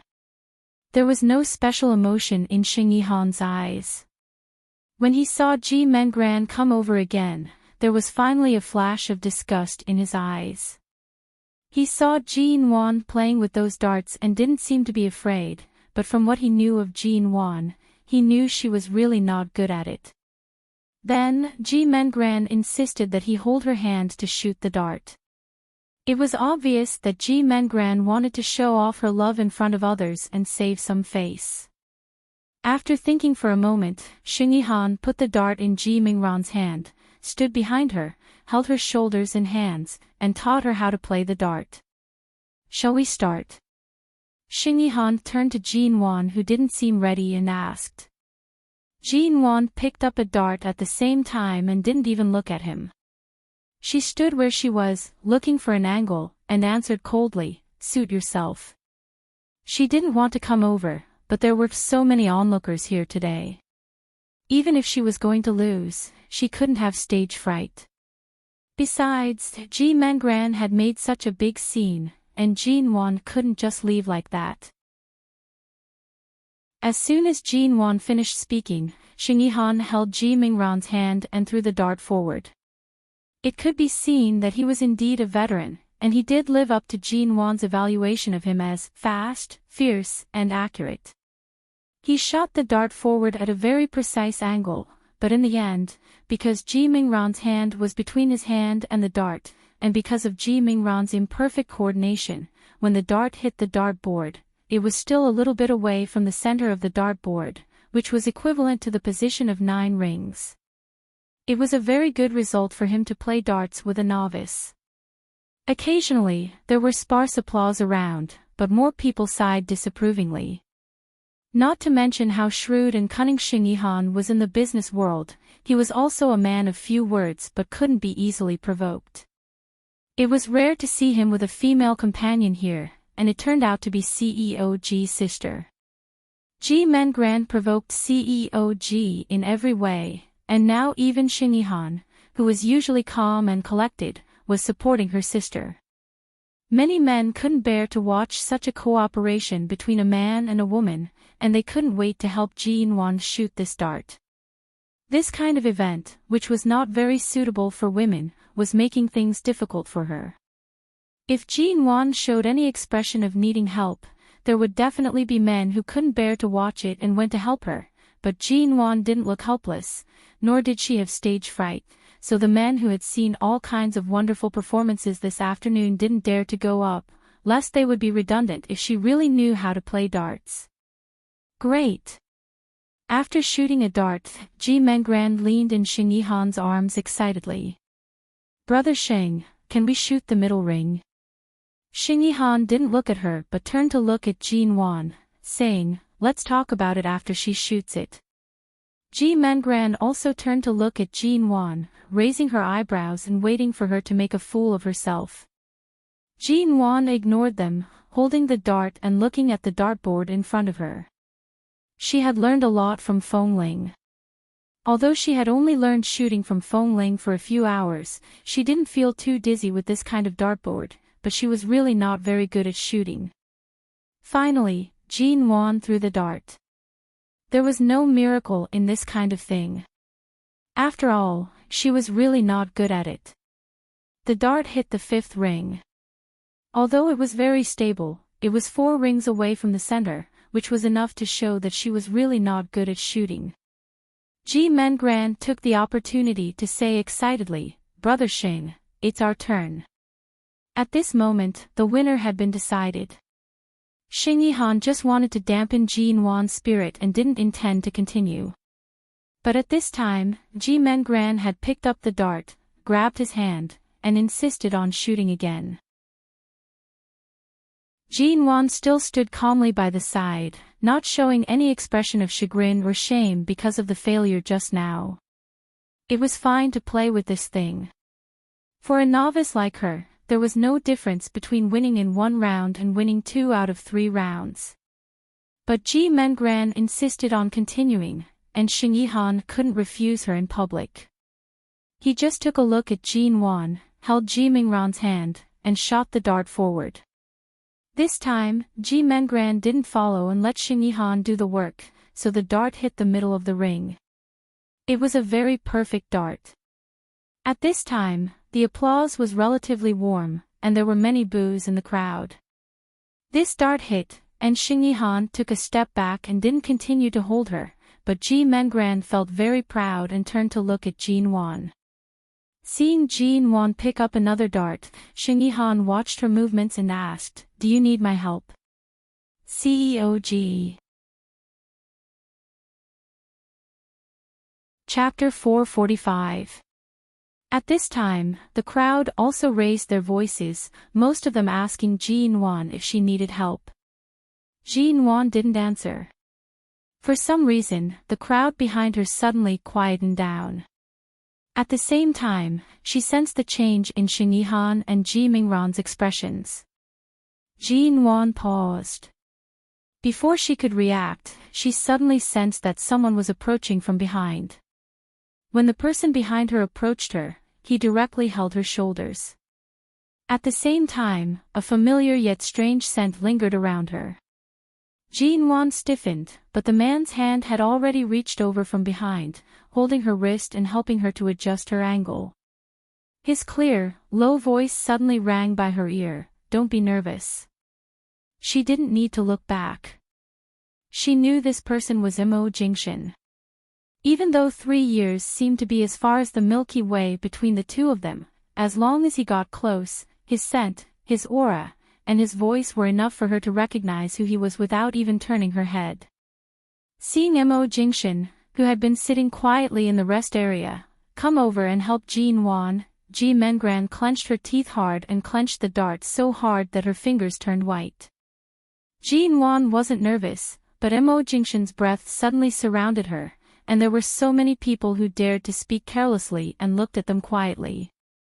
Her whole body tensed up. Mo Jingshan's hand touched her waist from behind. As Jin Wan's body stiffened, he corrected her standing posture. At the same time, as if he was simply teaching her how to play darts, he raised his hand and put it on her neck to help her adjust the direction of her head and the direction of her field of vision.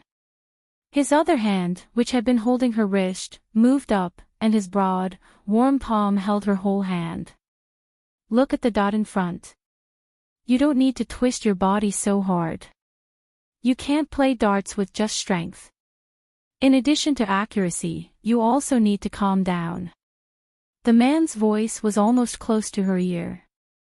He held her hand and calmly asked, "Are you ready?" Jin Wan looked at the dart again. Yes. The man held her hand and threw the dart. They were both carrying a newbie, but a colorful dart was shot directly at the same central ring. Not only did it hit the center, but it also knocked down Xing Yihan and Ji Mingran's dart. It was a complete one-sided victory. The applause was thunderous. Jin Wan ignored Ji Mingran's livid face and the curious eyes of the crowd. She just looked at the ring in the center in the distance. It was as if time had returned to 3 years ago in the 11 base in Los Angeles. When she was not confident in the bullseye 100 meters away, this man had stood behind her and taught her like this. Jin Wan's eyes were calm, as if the past had never existed. Thank you, CEO Mo. Jin Wan looked at the dart that was stuck in her heart and abruptly withdrew her hand from the man's palm. She stood in his arms and said calmly and even coldly, "Can you let me go now?" The man behind her was not in a hurry to leave when she didn't speak. However, the moment she finished speaking, he didn't hesitate to hug her and withdrew his arm. When Jin Wan turned to thank him, the distance between them had increased by half a meter. "Thank you." Jin Wan thanked him again. Mo Jingshan saw the alienation and obvious distance in her eyes and didn't answer. When Jin Wan walked away expressionlessly, he looked indifferently at the colorful dart in the center of the ring. Jin Wan walked quickly. She was the one who was pushed away by Mo Jingshan. Since he had repeatedly said that he was dead, she naturally chose to accept this cruelest reason. She didn't ask, didn't try to persuade him, and didn't need to fight for him. After returning to High City, she didn't want to have more contact with Mo Jingshan. Perhaps it was not easy for them to meet again. Although she didn't hate this high and mighty Mo Jingshan, he had nothing to do with her anymore. After signing the divorce papers, she didn't plan to see him again. Even if the Yew Garden was smashed, the Yew Garden was sealed, and even if she went to England, she didn't expect to talk to him at such a close distance.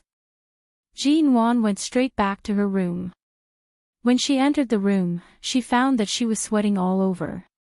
She had been basking in the sun for so long in the morning and had been playing this and that in the afternoon. After so many exercises, she guessed that she didn't smell so good when she was playing darts.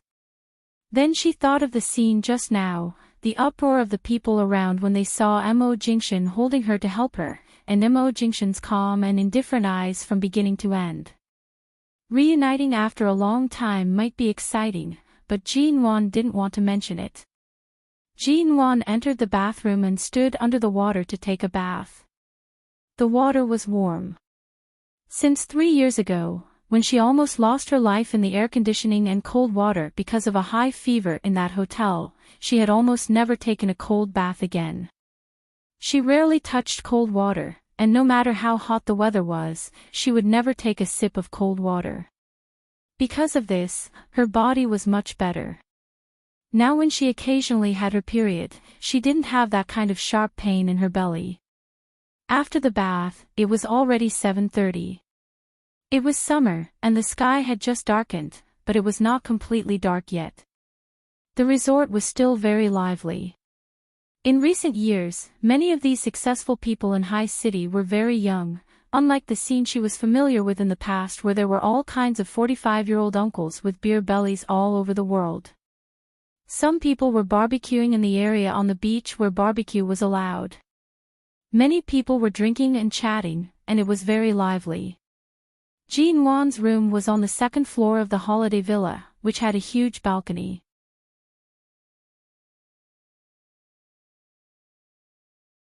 Chapter 446.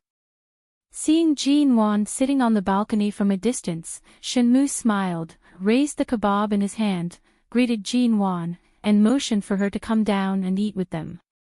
Jean Wan waved her hand with a smile, and Shenmue continued to wave at her and even said something to the people around him. Then the group of people who were barbecuing all waved at Jean Wan and kept asking her to come down and eat with them.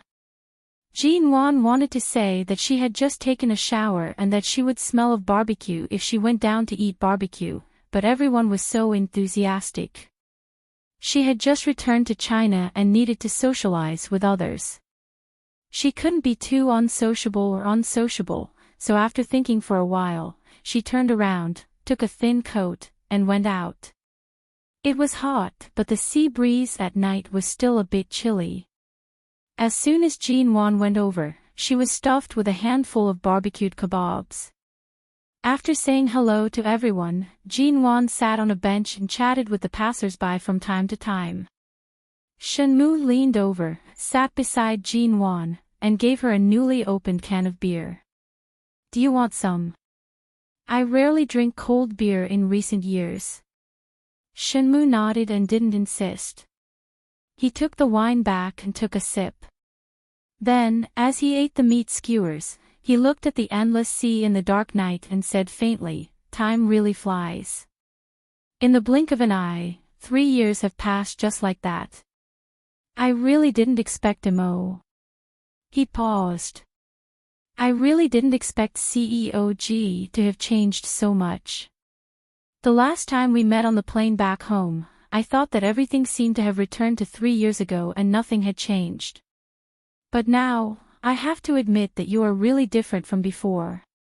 He paused just now because he habitually wanted to call Jean Wan Mrs. Mo, but then he suddenly realized it and called her CEOG. Jean Wan didn't seem to hear the change in his tone. She just smiled and handed him a handful of kebabs. "I can't eat so much. Help me eat." Shenmue smiled and took it, but he didn't eat it. Instead, he put it on a clean white oil paper beside the bench, and then he sat closer to Jean Wan while drinking. Jean Wan didn't avoid it. Anyway, she and Shenmue were old acquaintances, and he knew what to do. Shenmue leaned close and said in a voice that only she could hear, "Are you really not going to have anything to do with CEO Mo?" She opened it and clinked glasses with Shenmue. After taking a sip, she calmly said, "I've already eaten tonight. I can't eat much right now, so I'll just sit here for a while. Do you need me to drink a few more cans with you?" Shenmue nodded and said, "I've already eaten tonight. I can't eat much right now." Shenmue raised his beer and clinked it with hers. Seeing that Jean Wan's attitude was so resolute and that she did not even intend to continue this topic, he did not say anything more. After the two finished a can of beer, Jean Wan no longer drank or ate. She sat there, enjoying the sea breeze and watching the lively crowd by the barbecue. Now, hi Ji, Mu of Nua, he, Ji, and a Ji. Amu, Shen, A, and Nuan Ji, he. On her way back, a young man happened to pass by her. The two walked to the holiday villa in that direction, chatting casually as they walked. As they approached the villa, Jean Wan accidentally stepped on a pebble that had rolled over from who knew where and almost fell again. The person by her side reached out to support her. Jean Wan smiled, thanked him, and pulled her hand out of his grasp. Just like this, they exchanged a few polite words. The man's palm seemed to still feel the touch of the white, soft wrist he had just held. Seeing Jean Wan's bright smile under the lights of the holiday night, he suddenly asked, although it's a little impolite to discuss a woman's age, "CEOG, you're at the marriageable age now, aren't you?" Jean Wan's expression didn't change. Really? Nowadays, many women don't plan to get married after the age of 30. How old am I?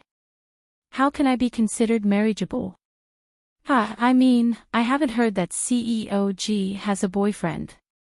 I don't know if CEOG has been keeping a low profile, so you haven't made your relationship public, or are you still single? Jean Wan raised her hand with a smile and shook her fingers gently, meaning to keep it a secret. I can't say.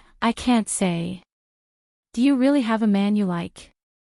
Is he not in the business circle, so it's inconvenient to introduce him? Jean Wan still had a mysterious smile on her face, successfully stopping the man from saying that he wanted to pursue her. Knowing that she might not be single, the man couldn't say anything more but politely and regretfully said some blessings. After sending Jean Wan to the door of the villa, he said goodbye and turned to go to the nearest holiday villa. Seeing the man leave, Jean Wan raised her eyebrows, took off the thin coat stained with the sea breeze, held it in her hand, and turned to walk into the villa with a relaxed look. However, as soon as she walked to the door, she saw a figure standing there.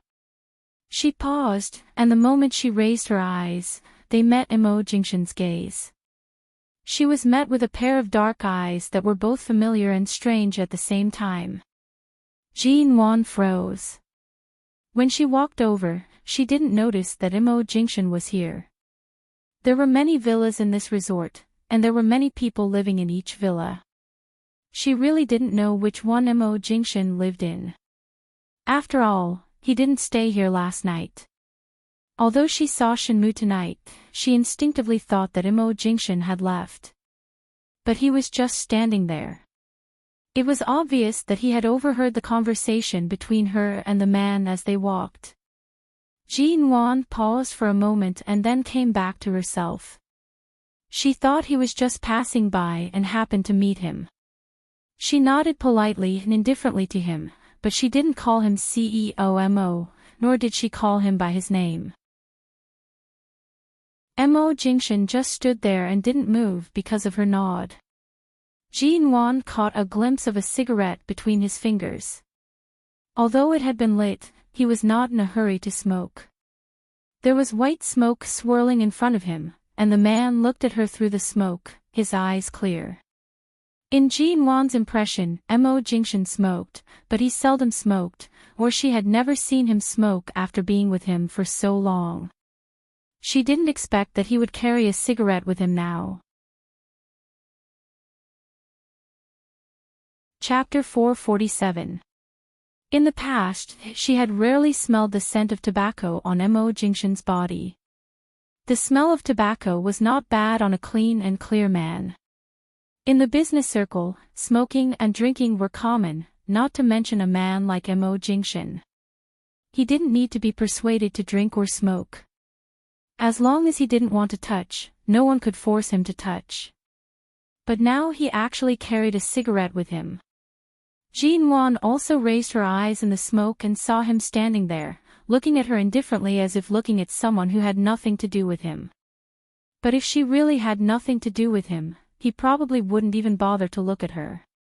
His dark gaze seemed to be because of what Jean Wan and the man had just talked about, such as whether she was single or in a relationship.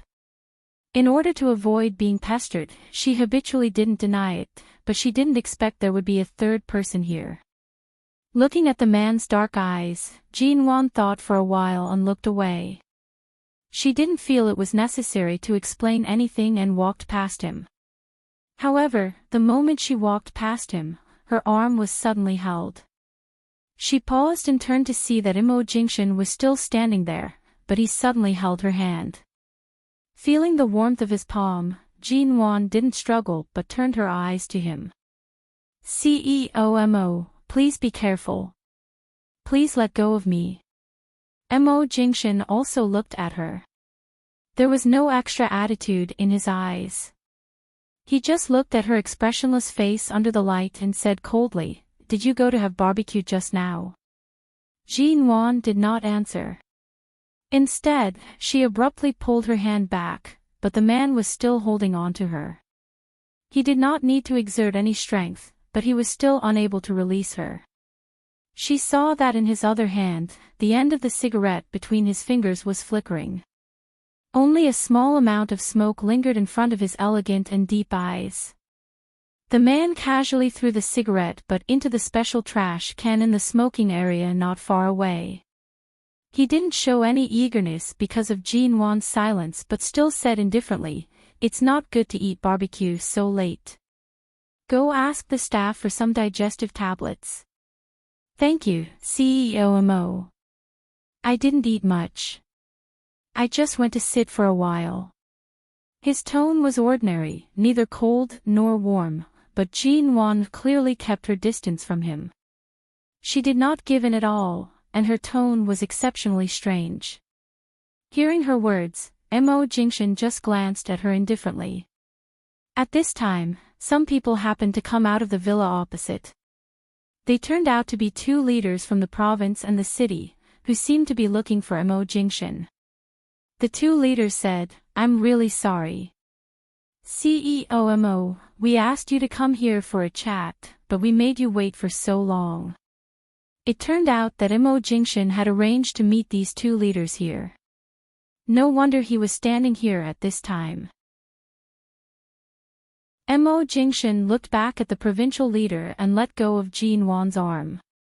When the municipal leader saw Jean, he just nodded politely to her as a greeting and then stood by Mo Jingxian's side and whispered something. Mo Jingxian nodded and talked with the provincial leader who came over. He didn't look at her again. At this time, the people standing at the door were all big leaders. Jean smiled at them. From her point of view, she could only see Mo Jingxian smile when he talked to the two people next to him, looking noble and elegant. She had wanted to go back to her room to rest, but there was nothing for her to do here, so she simply turned and went upstairs, quickly disappearing from their sight. The next morning, the activities in the resort were over. Many people had to catch early flights, so they left very early. Jean didn't get up late, but it was already 7:30 in the morning when she packed up and was ready to leave. When she attended the exhibition, she parked her car in the parking lot near the exhibition center. Later, she came here in a car sent by the resort. Her car was not here, and this seaside resort had not been open to the public. There were newly built roads nearby, and there were no cars passing by. The road was very empty. When Jean went to sleep last night, she forgot that there was no car nearby. She should have called someone from the exhibition center to drive her car here, or asked Xiao Ba to drive her car here in advance. But now it was too late to call someone. Jean looked around the gate of the resort for a while, holding a small bag in her hand, walking slowly on the empty, flat asphalt road, preparing to cross this road to see if she could get a taxi. At the same time, she was looking for the number on her cell phone, thinking that if there was no taxi, she should ask Xiao Ba to help her call one. At this time, the sound of a car engine suddenly came from behind. Jean subconsciously looked back. It was a black Bugatti, tall and spacious, which was particularly eye-catching on the empty asphalt road. She looked at the empty road nearby, and then at the approaching car behind her. The black Bugatti came closer and stopped next to her. Jean was puzzled and turned her head, only to see the window of the driver's seat rolled down. The driver was Shenmu. The moment she saw Shenmu, she instinctively glanced in the direction of the back door of the car. "CEOG." Shenmu smiled at her. "Didn't you drive here? The car is in the exhibition center. I forgot to ask someone to drive it here for me. The road in this seaside resort is newly built, and cars outside haven't been allowed to pass. It will take at least 30 or 40 minutes for you to walk to a place where you can get a taxi. The weather is so hot, and it's more than 30 degrees early in the morning." How can you walk there on foot? Won't you get heatstroke? It's all right. Jean-Wan gently raised the cell phone in her hand. I can call someone to pick me up. It'll take a long time to get a taxi. Where do you live now, or do you want to go directly to the MN Group building in High City? Get in the car. I'll send you back. No, Jean-Wan refused with a smile. Go back quickly. Thank you. She was talking about them. Although this car was driven by Shenmue, Shenmue lived here with Mo Jingshan last night. At this time, he naturally couldn't leave alone, so Mo Jingshan must be in the car. Seeing that Jean-Wan had no intention of getting in the car, Shenmue said again, it's on the way from here to the city. It'll be a waste of time if you call a taxi here. It's all right. I ate too much in the morning, so I can walk on the road. Anyway, there are no cars on this road. It's very safe. Shenmue, at this time, the window of the back door of the black Bugatti rolled down, revealing Mo Jingshan's cold face. Chapter 448. At 8:30 in the morning, Jean-Wan returned to the MN Group. She came back in Mo Jingshan's car. During the hour in the car, except for Shenmue who asked her if she was tired walking on the asphalt road in high heels, and Jean-Wan answered him casually, the car was silent. When they arrived at the office building of the MN Group in the west of the city, Jean-Wan thanked him and got out of the car. Fearing that Xiaoba and Xia Tian would find out whose car she had taken, she got out of the car quickly and decisively. Seeing Jean-Wan's speed when she entered the company, Shenmue wondered if she was being chased by a ghost. How could she walk so fast? As soon as she returned to the office, Xia Tian's voice came from outside the door, and she began to mutter, "Didn't you say you would only stay in the resort for 1 day after the exhibition? Why did you stay there for 2 days? If I had known it would be so long, I would have prepared 2 more sets of clothes for you. Did you only bring 1 set of clothes? Did you hang around with those big shots in the resort for 2 days without wearing any clothes?" Jean-Wan went to the break room to change her clothes, and when she came out, she said, "A vacation is a vacation. I just chatted casually. It doesn't matter what I wear. There are beach clothes in the store, so I bought one." Xia Tian frowned. "Then did you drive back by yourself?" Jean-Wan didn't answer. She sat down at her desk to rest for a while, then raised her hand to pick up her bag and was about to take out her cell phone, when her fingers touched the cold blue diamond in her bag. She remembered that when she was in the car, she almost took out the blue diamond and gave it back to Mo Jingshan. But in the end, she held back. At that time, it was quiet in the car. Mo Jingshan had been looking at the company documents in the car and didn't mean to talk to her. It seemed that he just sent her back as a favor. Although the atmosphere was too quiet, it resolved the awkwardness of being in the same closed space with him. She didn't want to break the peaceful atmosphere. Once the blue diamond started a topic, it would not be so smooth on the way back. Besides, Shenmue was in the car. Jean-Wan couldn't just return the blue diamond to him. In the end, she endured this impulse all the way. When she came back, looking at the blue diamond, Jean-Wan raised her hand to rub her forehead and sighed. Seeing Jean-Wan's silence, Xia Tian's gaze fell on her bag. "That day, when I helped you put on the necklace, I was in a hurry and didn't have time to ask you where this blue diamond came from. I've never seen you wear it before. Could it be that you've always left it at home? It couldn't have been a gift from someone in England, could it?" Jean-Wan put the bag aside. "I received this before the divorce. Who do you think sent it?" Hearing this, Xia Tian's eyes immediately lit up. She moved closer to the desk and asked, "Who did you meet at the exhibition? Did you see CEO Mo?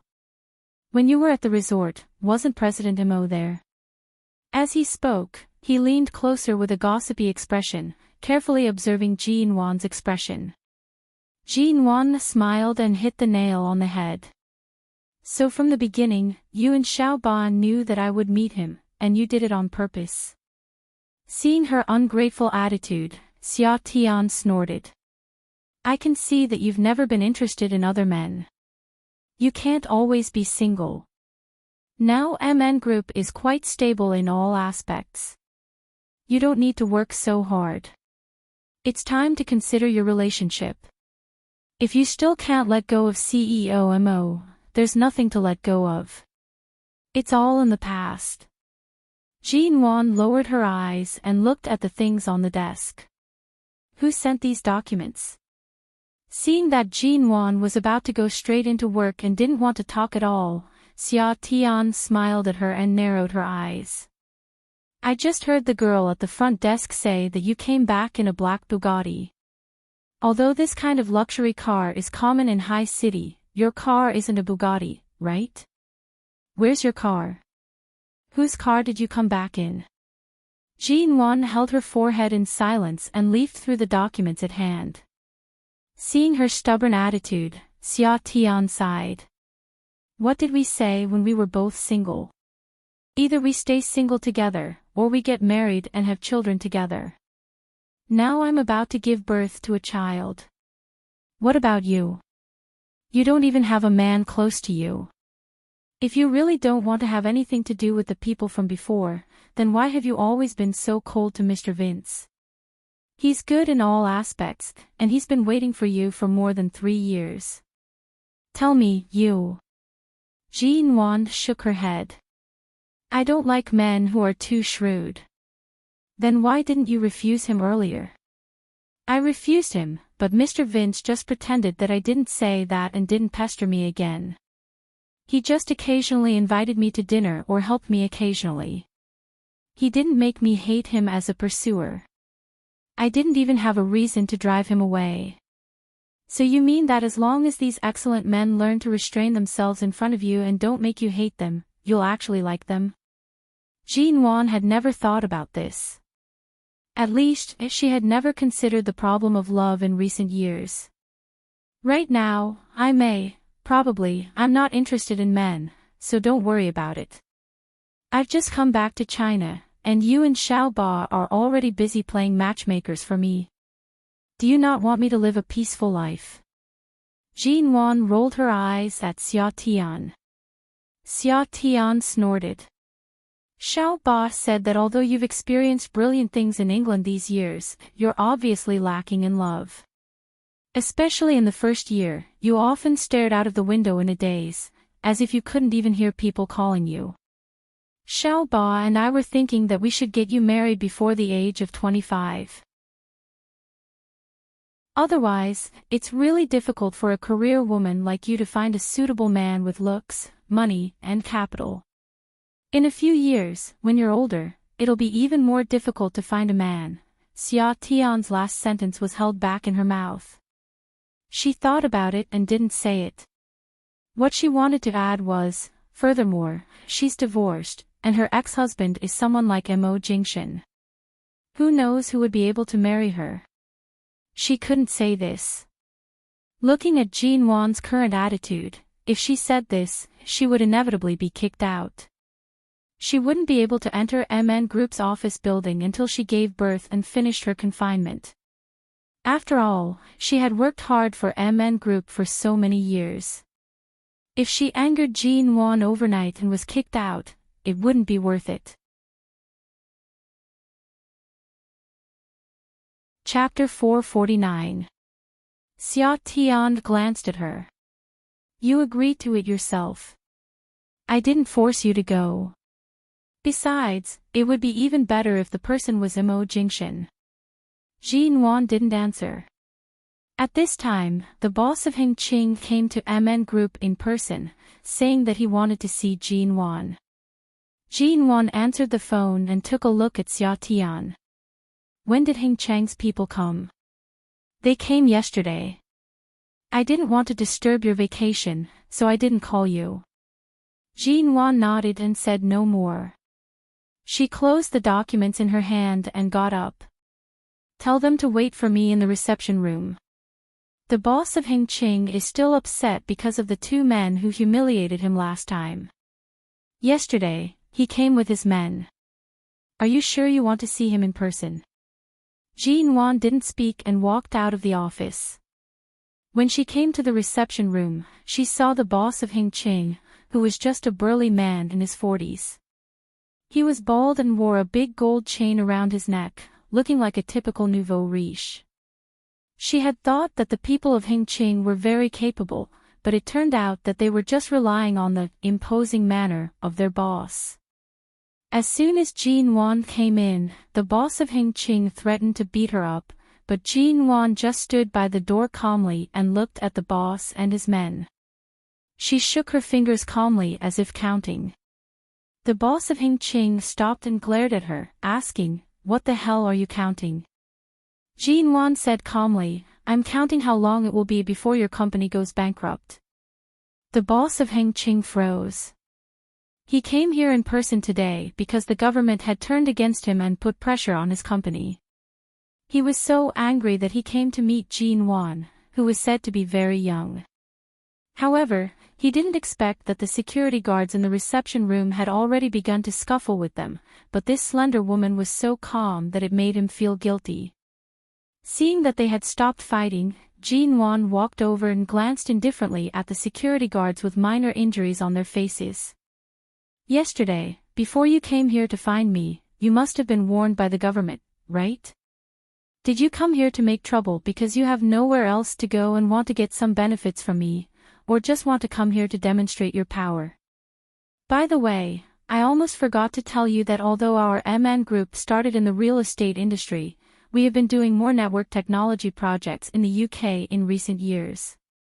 Although MN Group is located on the west side of the city and doesn't look very big, we even have surveillance cameras in our lounge, not to mention such a large reception room." She sat down at the table, put one hand on the table, curled her fingers, and slowly and gently tapped on the table. "I'll report the number of injuries on our security guards one by one. Besides, you should know why you didn't meet me in the company yesterday. I was invited to the seaside resort with the leaders of the province and city, and there are only a few people who can talk to the leaders of the city. Are you sure you want to make trouble for me?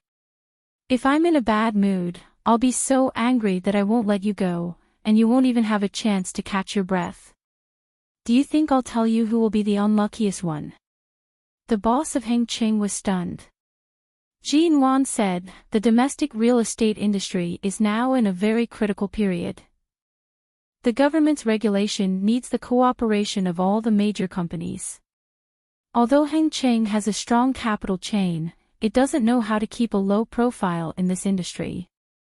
Standing in front of you are many more sensible and obedient companies that the government wants to support, not just our MN group. Ching has been occupying all the land for the past 3 years, and the government has been dissatisfied with you for a long time. Now it's just a matter of time. You know what will happen to you. Now the land is full of new rich people, and your company has long lost its momentum. A wise man submits to the times.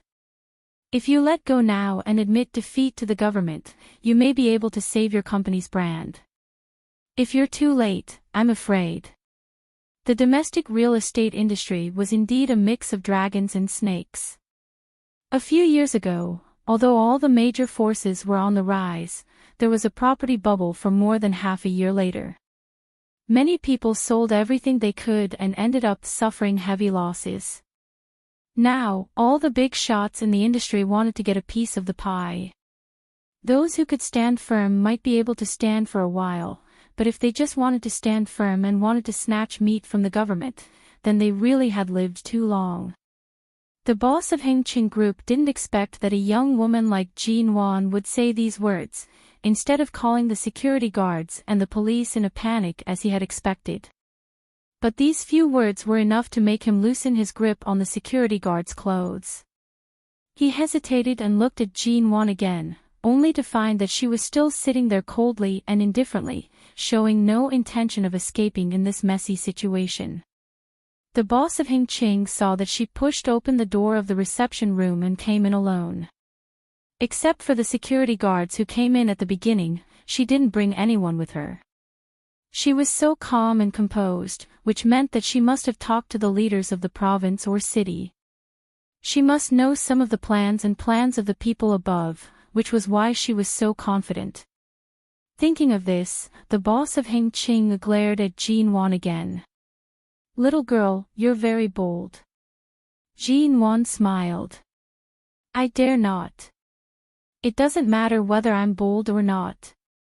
What matters is who can see the current situation better. In this world, you can't win by playing tough. Even if you take your men to tear down my MN group today, you won't get any benefits. If you want to vent your anger, you can, but you'd better invest your money in the right places instead of going against MN group for such a failed tender document. It's okay to go against us, but don't forget that the person behind us is the person you can't defeat.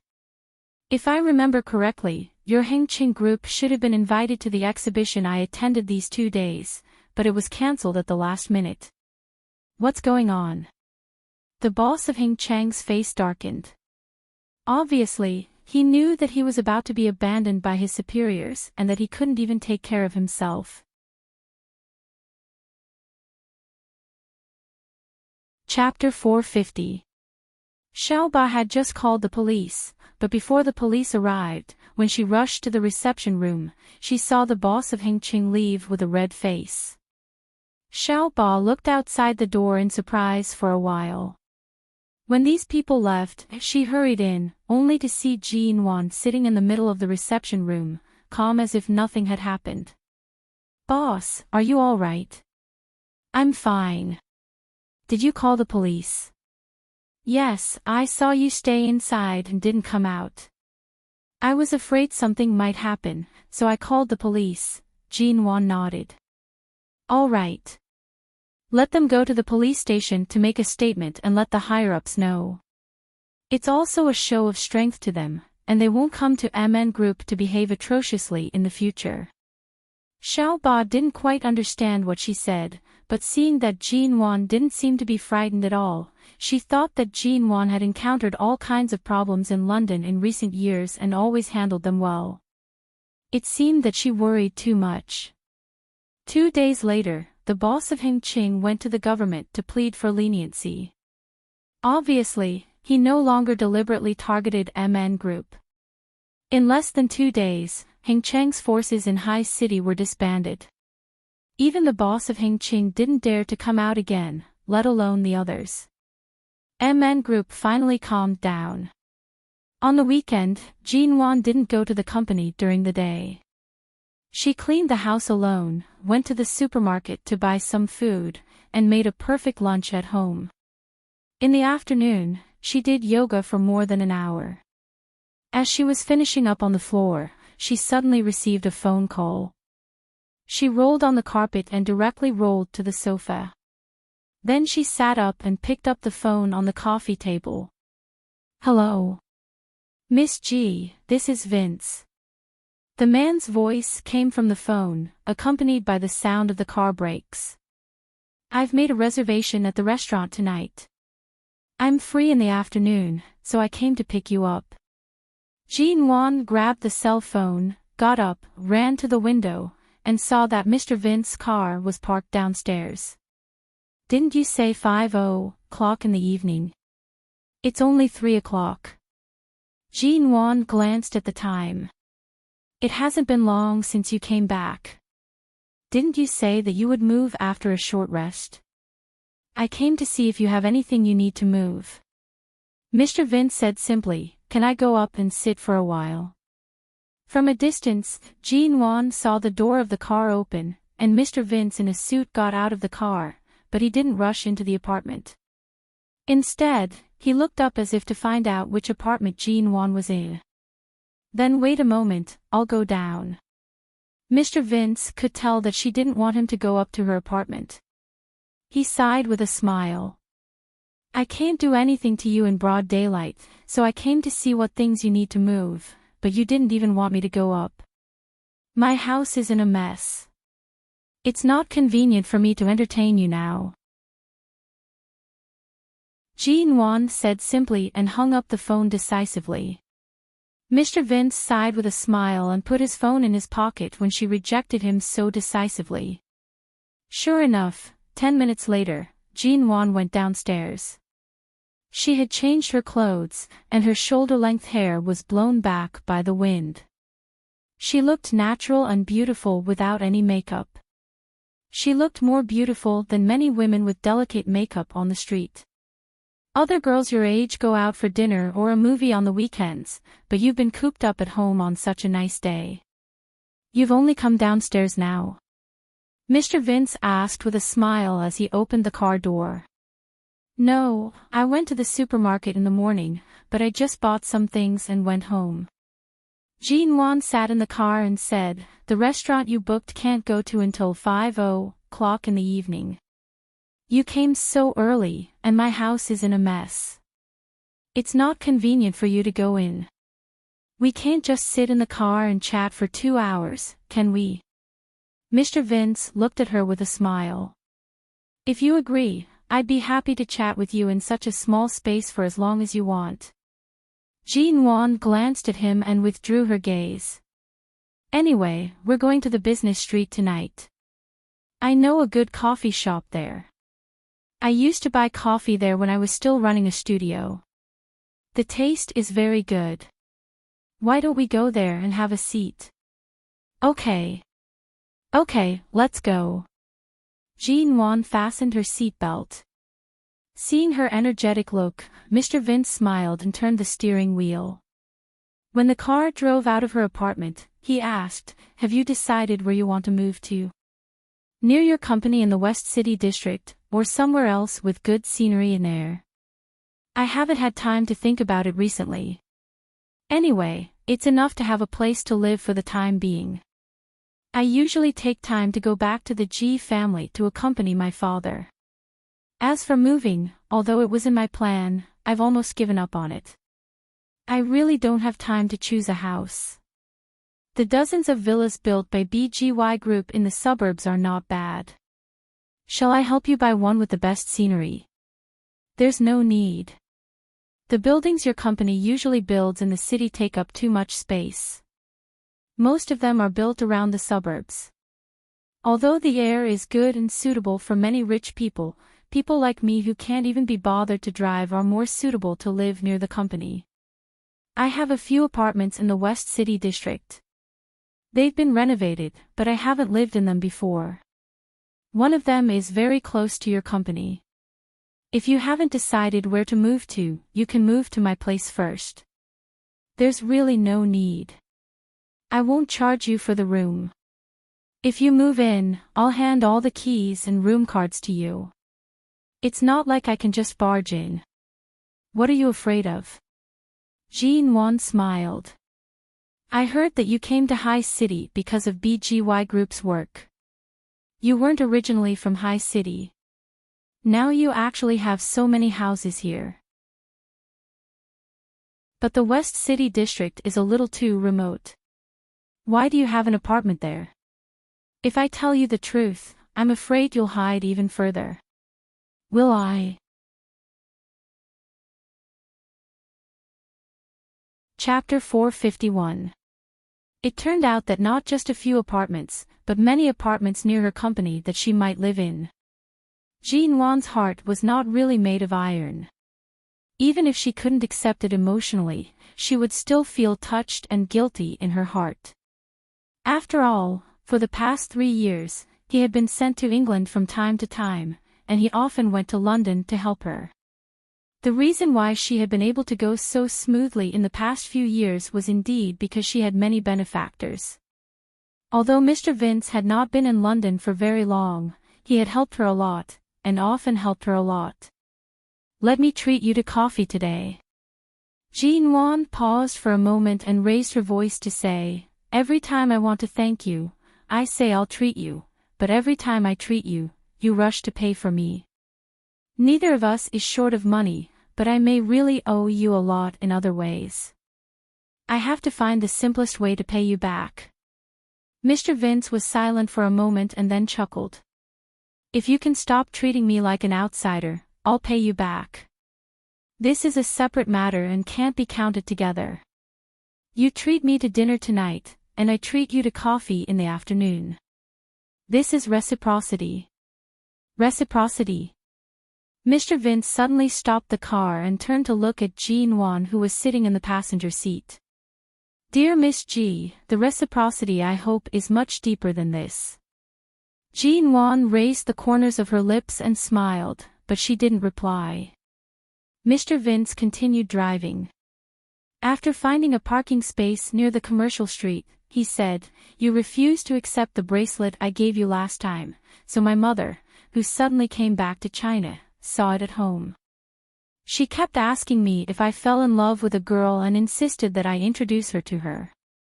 She wouldn't leave until she saw that I have a stable and soon married woman by my side. Do you think I'm really old enough? If I don't get married soon, my parents' hair will turn white from worry."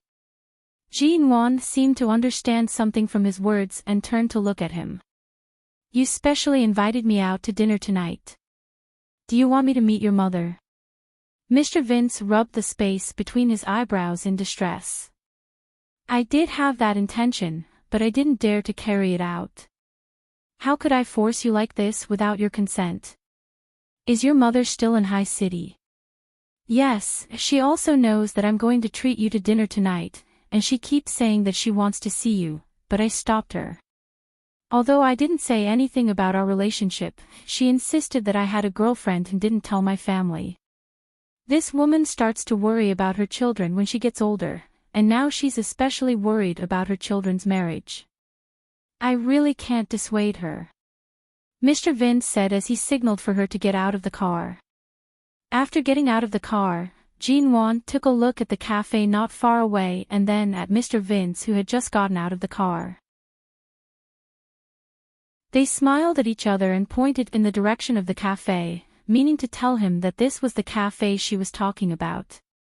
Jean Wan turned and walked over, not noticing the black Bugatti parked on the other side of the parking lot and the black Ghost at the back that was familiar to her at a glance. After entering the cafe, the two of them sat down in an empty seat near the bar on the first floor. Jean Wan asked for an Americano, and Mr. Vince asked for the same as hers. It was just a leisurely afternoon. Jean Wan talked about some interesting things that happened when she was in London and some events that Mr. Vince was involved in. The two of them chatted happily. Suddenly, a well-dressed elderly woman came over. As soon as the woman came over, Mr. Vince, who had been talking casually, suddenly froze.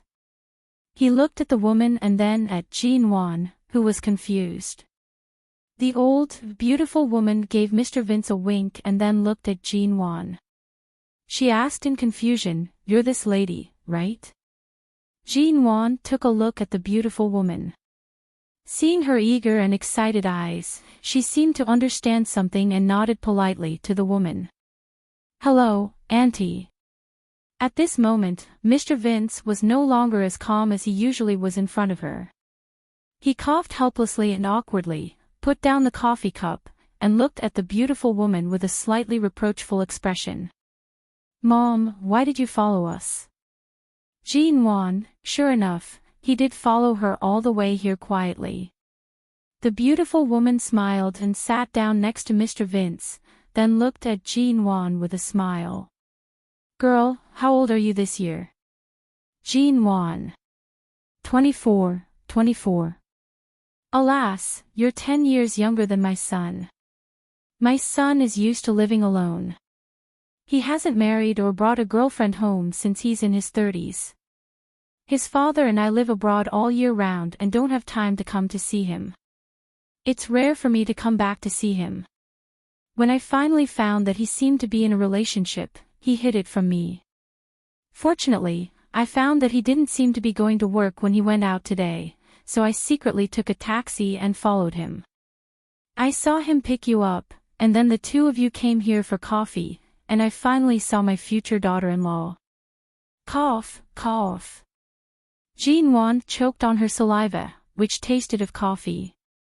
It was so bitter that she coughed twice in a row and her cheeks turned slightly red. Seeing this, the beautiful woman blushed. Ignoring Mr. Vince, she reached out to hold Jean Wan's hand on the table and asked with a smile, "Girl, what's your surname?" "Auntie, you may have misunderstood. Mr. Vince and I are not like what you think." Chapter 452. If Jean Wan had known that the bracelet would cause such a big trouble, she would have accepted it even if she had to ignore her conscience. But from the looks of it, Mr. Vince's house should have very few women's belongings. Otherwise, his mother wouldn't have thought of so many things just because of a simple bracelet. It could be seen that he was a very clean person. Xia Tian always said that she should have such a person by her side. Although she really didn't need a relationship, Mr. Vince was really a good man. Seeing Jean Wan's awkward and amused expression, Mr. Vince said, "Miss G is the CEO of MN Group. She just came back from England. Although we often contact each other, it's not what you think." "Why is it not what I think?" "If it were another woman, I wouldn't be so sure." Seeing Jean Wan's awkward expression, the beautiful woman withdrew her hand and said to Mr. Vince, "Your bracelet is engraved with the letters J and Yuan. You just called her Miss G. Didn't you give it to her?" Mr. Vince didn't know whether to laugh or cry. "This is a misunderstanding." "What misunderstanding? Are you afraid that your father and I will ask you about these things all day after you have a girlfriend?" "Don't worry, after today, I won't ask anymore. But since we've met, let me get to know this Miss G better." The beautiful woman then looked at Jean Wan with a smile. "Miss G, right?" Jean Wan slightly smiled. "Auntie, you really misunderstood." The beautiful woman clicked her tongue. "You two really have a tacit understanding. My son has never been interested in women. Since your name is engraved on that bracelet, it shows that he really cares about you. And since you two have your own achievements in your careers, it's good that you can help and support each other. The man is 10 years older than you, and he loves you more. The man is handsome, and the woman is beautiful. You two are really a good match." With that, the beautiful woman took off a green bracelet from her wrist and took Jean Wan's hand to put it on for her. "This is the first time I met you, so I was in a hurry and didn't prepare a gift for you. This jade bracelet is a good thing I got from an antique friend not long ago. It just so happens that you don't wear any jewelry on your wrist. Let's take this bracelet as a gift. Next time you come to our house, I'll prepare a gift for you." "Auntie, no. Mr. Vince and I are just business partners. To be honest, we're just friends." Jean Wan hurriedly pulled her hand out, but Mr. Vince's mother was not only well-dressed but also strong. She put the bracelet on Jean Wan's wrist. Mr. Vince could have reached out to stop her, but he didn't. Seeing that things had come to this point, he simply took advantage of the situation and didn't say anything more. He just looked at Jean Wan. "Since my mother has given it to you, just take it. It's just an ordinary bracelet. It's not a particularly meaningful or tacky heirloom. It looks good on you." Mr. Vince looked at the green bracelet on Jean Wan's slender, white wrist and said with a faint smile, "Yes, I've never seen a young girl look so good on this kind of jade bracelet. Miss G, your skin is really white.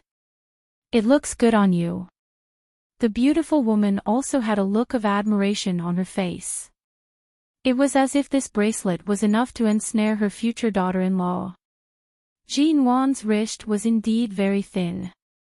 The bracelet was put on easily and taken off quickly. She took it off and put it on the table. "Auntie." Jean Wan's eyes were gentle, and her voice didn't mean to make the best of a mistake. My relationship with Mr. Vince is really ordinary. If you insist on doing this, I'm afraid I can't sit here and drink coffee anymore. After all, we are business partners. In the future, we will meet frequently in the business world. It's too embarrassing to mess up our relationship like this. Seeing that Jean Wan didn't seem to be joking, the beautiful woman looked at the jade bracelet she put on the table, looked at Jean Wan, who was serious and patient enough to explain, and then turned to Mr. Vince. Mr. Vince raised his hand and rubbed between his eyebrows. He didn't know whether it was because of Jean Wan's refusal that gave him a headache or because of his mother, but he just said, "Mom, to tell you the truth, I did plan to give the bracelet to her, but if I want her to be my girlfriend, I have to win her heart. I'm still pursuing her, but unfortunately, I haven't won her heart. Miss G is just Miss G, not my girlfriend." The beautiful woman paused. Haven't you won her heart yet?" Mr. Vince spread his hands helplessly. "Your son's charm doesn't work on her." She just wanted to invite Mr. Vince for coffee, but it turned out that such an occasion was really inappropriate for Jean Wan. "Auntie, Mr. Vince, you talk. I'm going to the bathroom." Jean Wan said politely, picked up her handbag on the table, got up, and walked into the coffee shop.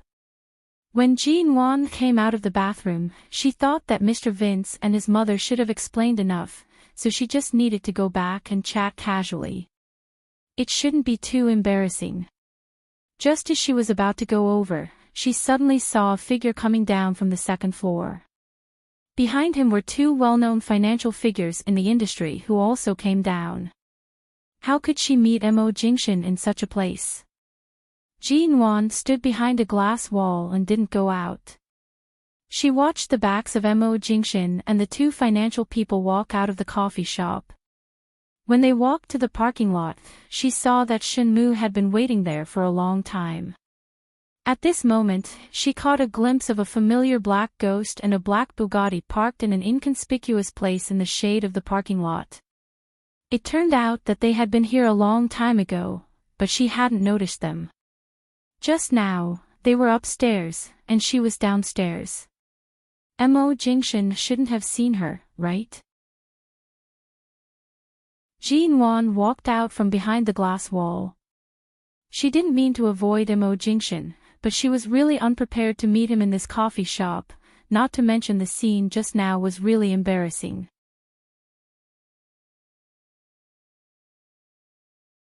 Chapter 453. She glanced at the parking lot and the two cars outside, pulled over a waiter next to her, and asked, "Sir, where were those gentlemen sitting just now?" The waiter looked her up and down. "Ah, miss, do you mean Mr. Mo?" Jean Wan immediately glanced at the waiter thoughtfully. "Do you know him?" In the past few years, Mr. Mo would often choose to meet with friends or important people here to discuss work. As long as Mr. Mo is here, all the private rooms on the second floor will not be open to the public. Just now, Mr. Mo was sitting on the second floor railing. He has been there for a long time and just left. The waiter said politely, "Miss, you found it too late. If you wanted to say hello to Mr. Mo, you could have done it 10 minutes earlier, but now he has left." Listening to his words, it seemed that when Mo Jingshan came here, people would often try to find an opportunity to greet him or introduce themselves. This waiter was already used to people like her who were inquiring about Mr. Mo. But at this moment, Jean Wan was silently looking in the direction the waiter had pointed out. Wasn't the place on the second floor right above where she had just sat? Furthermore, the second floor of the cafe wasn't completely enclosed. From the railings on the second floor, one could have a clear view of all the customers and activities on the first floor. Just now, when she was below them, not only did he see their every move, he probably also heard a lot of their conversation. So, he saw everything she said and did to Mr. Vince and Mr. Vince's mother just now. Jean Wan looked outside again. Seeing that Mo Jingshan's car had driven away, she returned to the seat in front of Mr. Vince and sat down. Mr. Vince's mother must have felt embarrassed and left when Jean Wan went to the bathroom, but the bracelet was still on the table.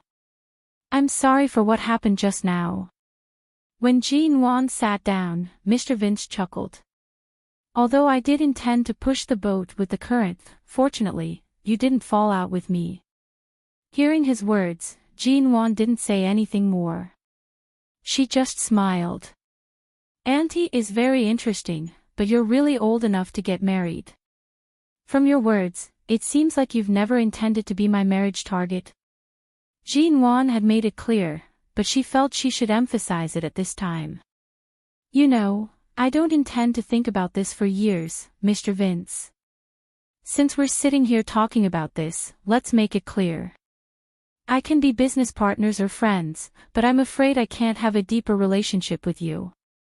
I hope Mr. Vince can look elsewhere and don't waste your time with me. Mr. Vince looked at her for a while, chuckled, and didn't say more. He gestured for her to put away the jade bracelet on the table. Since my mother has decided to give this bracelet to you, she can't take it back. Take this bracelet. Even to a friend, I should give you some gifts occasionally. I didn't even take your bracelet. This bracelet belongs to your mother, so I won't take it back. You'd better take it back and give it to someone you should give it to. You're always like this. In the past 3 years, I've tried to get closer to you several times in London, but every time I took a step forward, you took a step back. If I get closer to you, I'm afraid you'll avoid me even more. He looked at her face. Jean Wan, why do you do this?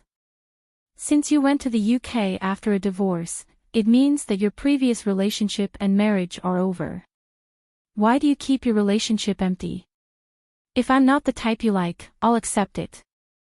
But you just refuse to let any man get close to you. How can I be reconciled with that? Whether you are reconciled or not, it doesn't matter. Jean Wan looked at him as usual. If you want to continue the dinner tonight, I'd better advise you to regard me as a good friend, Mr. Vince. Otherwise, I'm afraid I'll have to leave before 5:00 for dinner. Mr. Vince knew Jean Wan's temper. He had been rejected by her countless times and was used to her thorn-like attitude when faced with this kind of question. At this moment, seeing Jean Wan so resolute, he looked into her eyes, smiled, and understood why she refused him so bluntly. In fact, Jean Wan had wanted to have a good talk with Mr. Vince. In recent years, Mr. Vince had been really good to her, and she didn't want to let him down. But perhaps because Mr. Vince's mother let Jean Wan see her true heart, she really refused him in her heart. So there was no need to leave any room for ambiguity. It was almost 5:00 when they walked out of the coffee shop. Before Jean Wan walked to the parking lot, she subconsciously looked back at the coffee shop behind her. She clearly remembered that Imo Jingshin didn't like to drink coffee. In fact, she didn't like it very much either. However, when she worked in the studio, she often passed by this place and would buy some coffee for her colleagues. She gradually got used to drinking here and gradually became a regular customer. But why did Imo Jingshin come here so often in recent years? In the evening, after dinner in an Italian restaurant, Mr. Vince invited her to go to a movie with him. She could see that Mr. Vince's original purpose today was to promote their relationship, but he was embarrassed by Jean Wan. But she still had to carry out the plan. Besides, the theater had been booked. If she didn't go, she would be letting down Mr. Vince's kindness. Anyway, she had said what she should say, so she didn't refuse to go to the movie. There were only 2 people in the VIP theater in the center of High City. Mr. Vince must have asked Secretary Yang for the way to go on a date.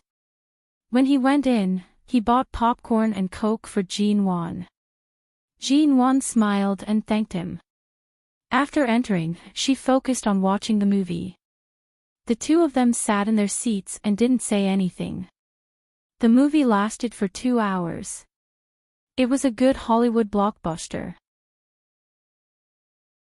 When they walked out of the theater, it was already 10:00 in the evening.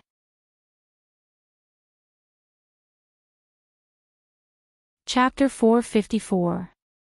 In order to get a kiss, do you have to learn this kind of dating method of eating and watching a movie? This kind of young way is no longer suitable for people of your status.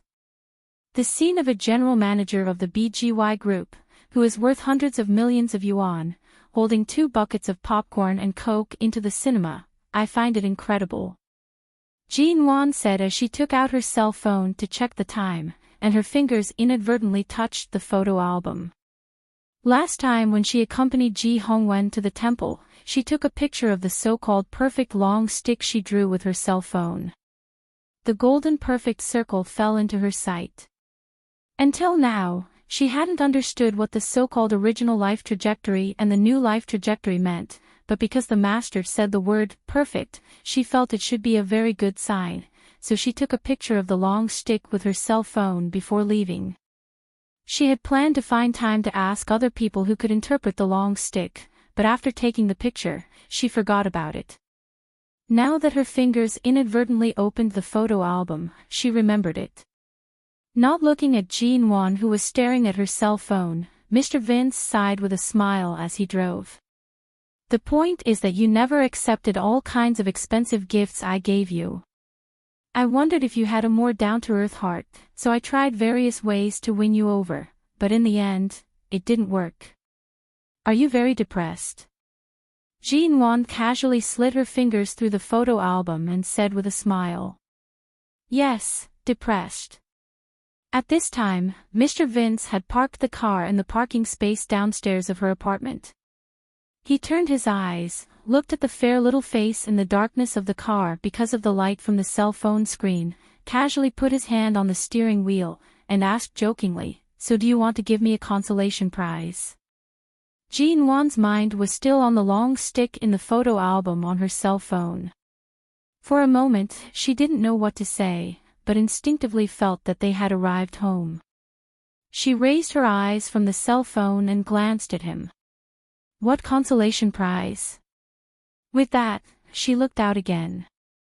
But I really should thank Mr. Vince for your hospitality today.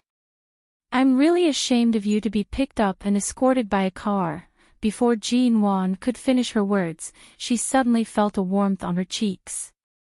She froze, and the brightness of the phone made her face even more obvious.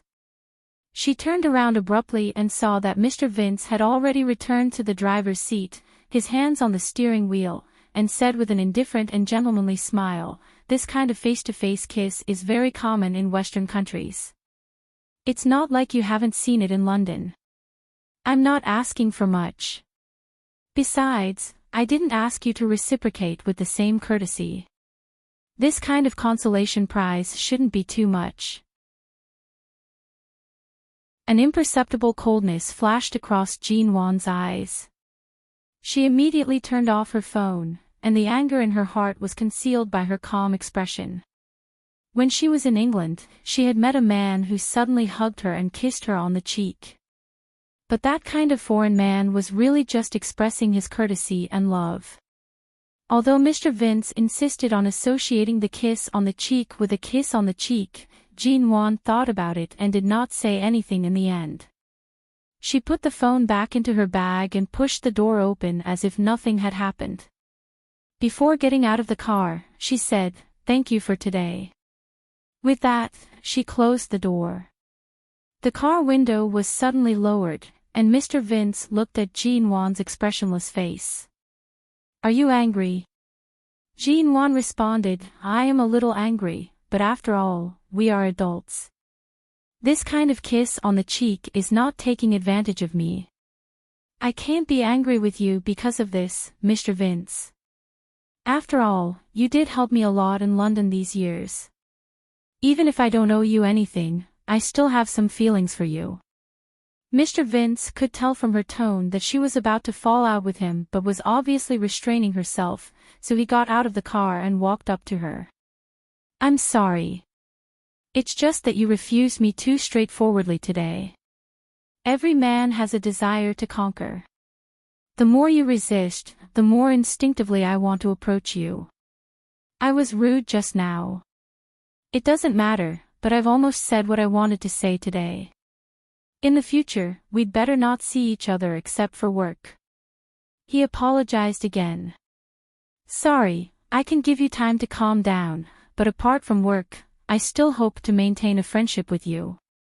This kind of thing won't happen again. It's late. Mr. Vince, go back early. Jean-Juan didn't say much but directly asked him to leave. Mr. Vince knew that she was not making a mountain out of a molehill. It was just that she was too principled in this aspect.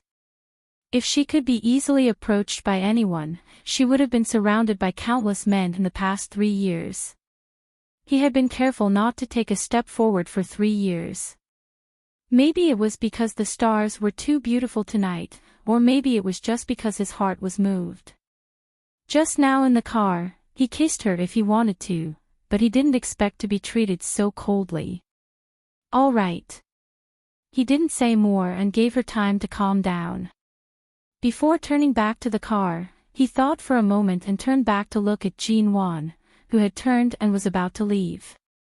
He wanted to say something, but Jean-Juan had already walked away without looking back. Mr. Vince looked at her back and sighed with a smile. A woman who went to another country because of the failure of her last marriage and had completely closed her heart was really difficult to conquer. But people were such cheap people. Although they knew that there might not be any result, the more they couldn't have, the more they liked it. Mr. Vince drove away.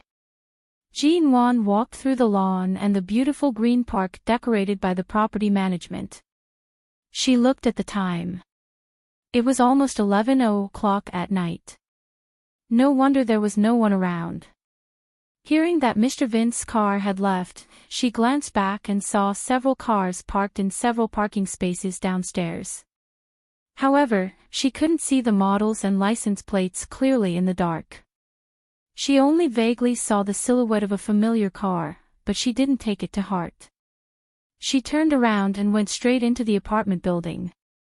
She went in and found that it was dark inside. Even the elevator had stopped. She remembered that the lights in the neighborhood were not on. No wonder it was dark everywhere.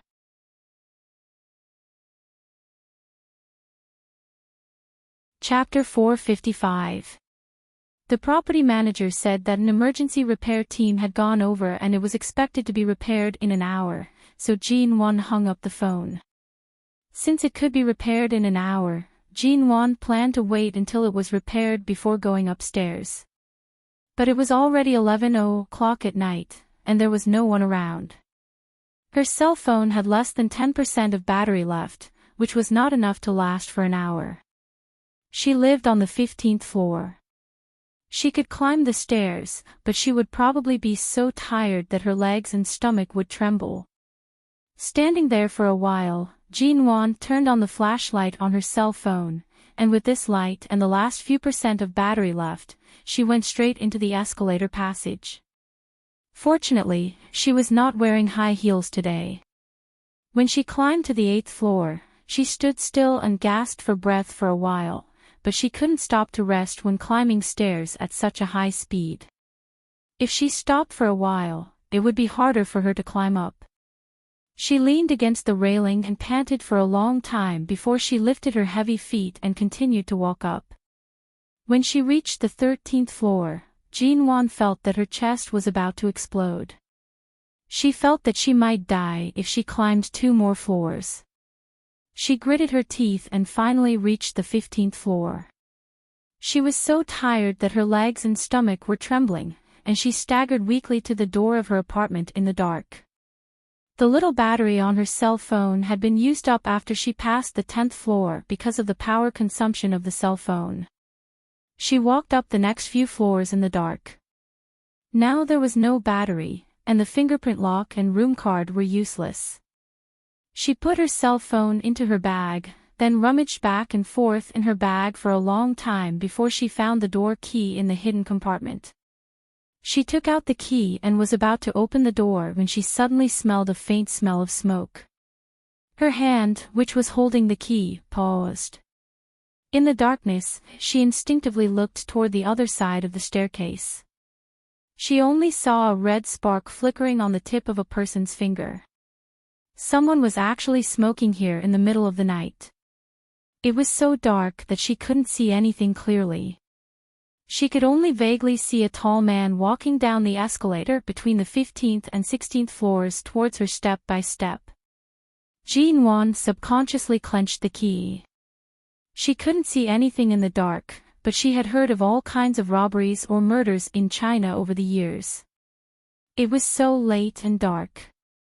If she opened the door, she would invite thieves to her home. But the elevator couldn't work without electricity, and the corridor was dark.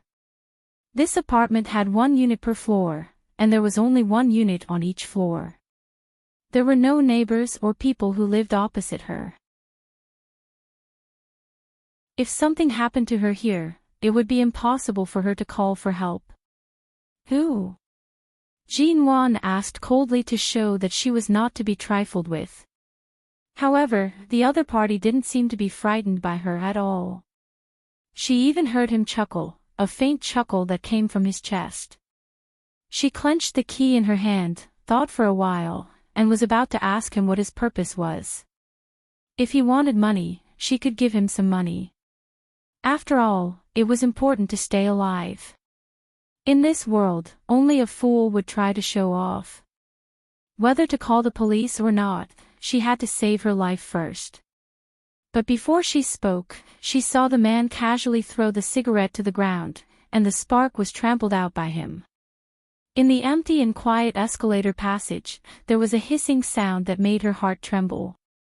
For a moment, Jin-won wondered if he was a neighbor who had forgotten to bring his keys or someone else. She wondered if she should ask him if he was here to rob her to avoid any misunderstandings. However, the man's figure had approached her in an instant. Just as she was about to cry for help, he pressed her heavily against the door. "What are you doing? Help, ugh!" The moment her body was imprisoned against the door, her voice was abruptly sealed by the man's kiss before it could make much noise and power. The cool taste mixed with the smell of tobacco immediately sealed her lips. Jin-won's mind went blank. She had just climbed 15 floors and hadn't recovered yet. At this moment, her legs were weak and trembling. She instinctively raised her hand to push him away, but she was firmly pressed by him. The kiss on her lips was so aggressive that she couldn't distinguish it for a moment. Her heart was trembling violently. She was about to defend herself with the method Fong Ling had taught her, but the moment she raised her wrist, the man seemed to have predicted it. He raised one hand to hold her wrist, pressed her hands to her sides, and kissed her lips fiercely. Taking advantage of the time when she had just climbed up the stairs and was weak, he easily opened her lips. The man's kiss became more and more aggressive, but Jin-won, who had been desperately trying to resist, gradually calmed down. She leaned weakly against the door. At this moment, not only was she so tired that her legs were tangled, but now all the blood in her body was trembling. She was so flustered that she couldn't tell who the man in front of her was, but even if her vision was affected by the smoke, such a kiss, such entanglement, and such a smell were all familiar. She stiffly leaned against the door without moving, but the man kissed her even more fiercely than when she was struggling. It was as though he wanted to bite through her lips and swallow her into his stomach. He kissed her deeply. Jin-won was so tired that even breathing felt pain in her lungs. At this moment, she was deprived of all the air. She was kissed so hard that she saw stars and could barely stand against the door. Seeing that she was no longer struggling, the man firmly nailed her to the door, held her waist with one hand, and fixed her face with the other, not giving her any room to escape. He kissed her wantonly as if he wanted to make up for all the emptiness in the past 3 years at this moment. Until he tasted a trace of blood. He didn't know if his tongue had been bitten by her, or if her lips had been bitten by him, but the moment the faint taste of blood filled their mouths, his kiss became gentler. He slowly absorbed the sweetness in her mouth, as if he was pitying her, but also as if he couldn't control himself. Even if it was blood, he was willing to endure it. Jean-Wan was kissed until the man finally let go of her lips and pressed his forehead against hers. As if suppressing or restraining himself, he leaned against her and slowly calmed his breathing. Her lips were stained with the coolness of the air in the dark corridor. She could finally breathe.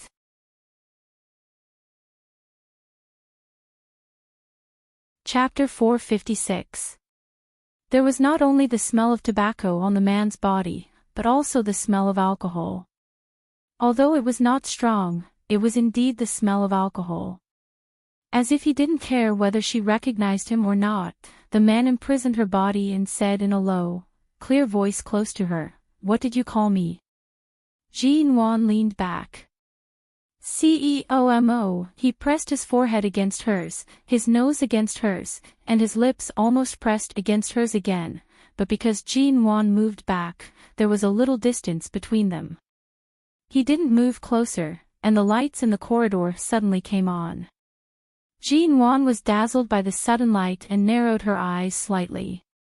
She was not used to the sudden light, but at the same time, she saw the man in front of her clearly. Mo Jingshan was dressed in a suit and leather shoes, but the collar of his shirt was unbuttoned. He still looked as sanctimonious as he had in the coffee shop during the day, but who could have thought that the dignified CEO of Shine Group, who was known to be pure and ascetic, would come to his ex-wife's house in the middle of the night and kiss her until her legs were weak while the power was cut off. The point was that this ex-wife was thrown away by him. Jean-Wan really wanted to laugh, so she did smile at the man in front of her. It was cold and indifferent, without the slightest warmth. Even though her lips were a little red and hot and looked particularly seductive, her smile was still distant and indifferent, and her eyes were full of mockery. It was not the first time he heard her call him CEO. In the exhibition center, in the resort, she called him CEO naturally and skillfully. Mo Jingshan gazed into her eyes. They were like a pair of black pearls reflected in the clear spring water in a secluded valley. They were clear and clean, sparkling and bright yet cold. The woman's eyelashes fluttered under the light. Slowly, it was as though she had long learned how to move people's hearts. He let go of her and took a step back, still looking as indifferent as if everything was under his control. Looking at Jean-Wan, who had to lean against the door to stand, he slowly said, "Call me that again." Jean-Wan said, "CEO, did you come to me to pretend to be crazy because you were drunk? Your alcohol tolerance isn't something an ordinary person can compare to. You're so drunk that you can't even tell reality from the faint smell of alcohol on your body. I should call you President Mo no matter what. What else do you want me to call you?" She paused and suddenly sneered, "Mr. Mo." Mo Jingshan stared at her with a heavy and deep gaze. "Putting aside the honorific title, even the surname, won't you?" Jean-Wan chuckled. "Not suitable." His cold eyes narrowed slightly. "What's inappropriate?" She replied, "Neither is suitable." He slowly put one hand into his trouser pocket and stood half a meter away from her. He could see her whole image and looked at her coldly.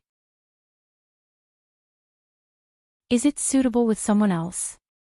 It seemed like he had seen her being mistaken as his daughter-in-law in the cafe and being kissed in the car at night. No wonder. She couldn't even recognize the car he parked downstairs. It was the same ghost, but she couldn't recognize it because of the power outage. Jean-Wan steadied her breath, leaned against the door, and didn't look at him with her eyes half closed. She just lazily looked as if she were just catching up with an old friend and didn't feel a sense of crisis when a man approached her door. "What are you talking about, CEO? I don't think I understand." She glanced at the cigarette but on the ground again. "CEO should know what a non-smoking area is. You took advantage of the power outage to smoke in front of my house. Without electricity, you can't trigger the fire alarm system, but you're so happy to release secondhand smoke in my house." With that, she took out the key from her bag again. Because her legs were weak, she leaned against the door and turned the key in the keyhole, saying, "I just climbed 15 floors and still have no strength. If CEO wants to do something to me, I'm afraid I can't stop him." When she finally opened the door, she remembered that the electricity had been turned on and she could get in by pressing the password. She paused. Forget it. This way, he wouldn't see the password of her door. Otherwise, she might not be able to live here anymore. The door opened, and Jean-Wan walked in with weak steps. She raised her hand and turned on the light. Seeing that the man didn't intend to come in, she smiled coldly at him. "CEO, have you sobered up after kissing me? Do you know what you were doing just now?" With that, he slammed the door shut with a bang, cutting off their line of sight. After entering the door, Jean-Wan threw her bag to the ground, bent down to rub her legs, and staggered to the sofa to sit down. Damn it, 15 floors was really not something ordinary people could climb. It was really killing her. After resting for a while, her legs were still numb. Jean-Wan leaned against the sofa with her eyes open and suddenly remembered something. She took out her cell phone from her bag and put it on the coffee table to charge. After looking at her cell phone for a while, her eyelids couldn't support her eyelids anymore, so she leaned against the sofa and closed her eyes to sleep for a while. Jean-Wan didn't wake up until her cell phone suddenly fell to the ground. She looked at the empty living room in confusion and then at the time. She had slept on the sofa for an hour. Sitting on the sofa, she thought for a while, put down her cell phone, got up, walked to the door, and looked out through the peephole on the door. At this moment, there was no one outside. She was in a daze just now, and now she woke up with a start. For a moment, she even suspected that the Mo Jingshin who appeared in the corridor of her apartment might not be real. But her calves were still numb, which meant that it was true that she had climbed the 15th floor. Jean-Wan pushed the door open and looked out. Sure enough, the corridor was empty, and even the cigarette butt on the ground was gone. She looked thoughtfully at the empty corridor, paused for a while, raised her hand to rub her temples, and turned to close the door. However, he suddenly stopped in his tracks and looked at the empty corridor again. He was gone, and the cigarette butt had been taken away. But the faint smell of tobacco still lingered here. Even though it was very faint, this was a non-smoking area, and no one dared to smoke here under normal circumstances. So, it was true. At this moment, Jean-Wan's head hurt even more. She closed the door, raised her hands to rub her temples hard, and returned to the sofa to sit down. Perhaps because of the sudden climb to the 15th floor, she felt uncomfortable in all aspects. Her legs, feet, and head hurt. After a while, she thought of going into the bathroom to soak her legs and feet in hot water for a while to relieve her fatigue.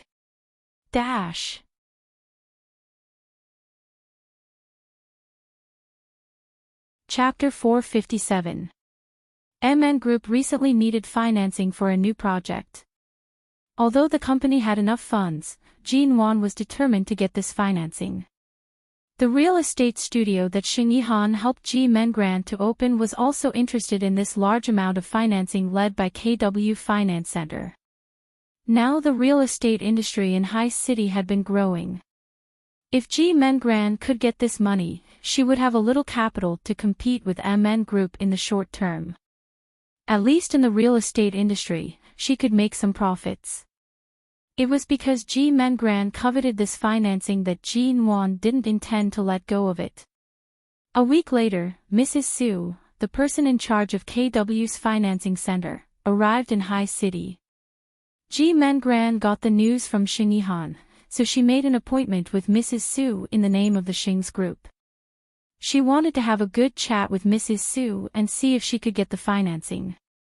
But what G. Mengran didn't expect was that Mrs. Su had already told MN Group when she was still abroad and made an appointment with Jean Wan on the same day. When she learned that G. Mengran and Jean Wan were sisters, she made an appointment with the three of them to meet at the World Trade Center in High City. Mrs. Su was a woman in her late 50s. She was one of the more famous, successful female entrepreneurs in the financial world. She invited two young girls to go shopping together. Of course, this was the nature of women. No matter how old they were, shopping were the best ways for women to communicate. Jean Wan and Mrs. Su had met each other in London, so they were familiar with each other.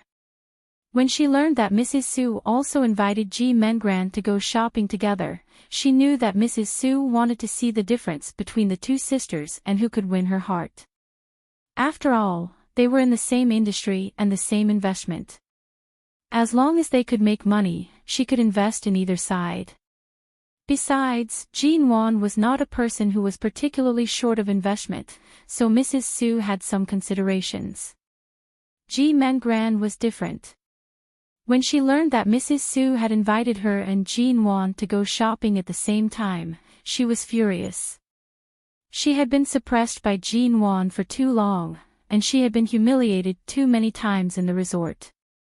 This time, she really didn't want to be suppressed by Jean Wan again, so she dressed up and had to defeat Jean Wan in terms of momentum. However, when they arrived at the World Trade Center, G. Mengran was afraid that she would be late, so she arrived an hour early. Before Mrs. Su arrived, she went shopping and bought a watch worth more than 1 million yuan to give to Mrs. Su. Finally, at the appointed time, G. Mengran went to the shopping center to wait, only to see Jean Wan and Mrs. Su getting out of the car. G. Mengran came with Mrs. Su to ask for financing, but she came in Mrs. Su's car. G. Mengran took a deep breath. When Jean Wan and Mrs. Su got out of the car, she hurriedly greeted them with a smile. "Hello, Mrs. Su. I'm G. Mengran, the head of Mengran Studio under the Xing Corporation. This is the first time we meet. I've been waiting for you. I didn't expect you to come on time, Mrs. Su." Mrs. Su took a look at her, smiled kindly, and turned to Jean Wan, who came with her. "I went to the financial building in the morning for a meeting and happened to meet CEO G. CEO G reminded me that I had an appointment here this afternoon, so I came with you. Otherwise, with my bad memory, I guess you would have to wait for a long time." G. Mengran kept smiling. "Really?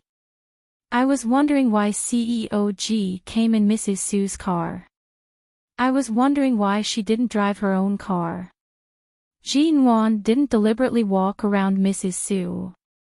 After walking up the marble steps in front of the shopping center, she looked at G. Mengran's clothes and said, "Mengran, since you're wearing all your belongings, aren't you? On such a hot day, you've even put on a Chanel coat. Do you have any misunderstanding about this 35-degree weather?"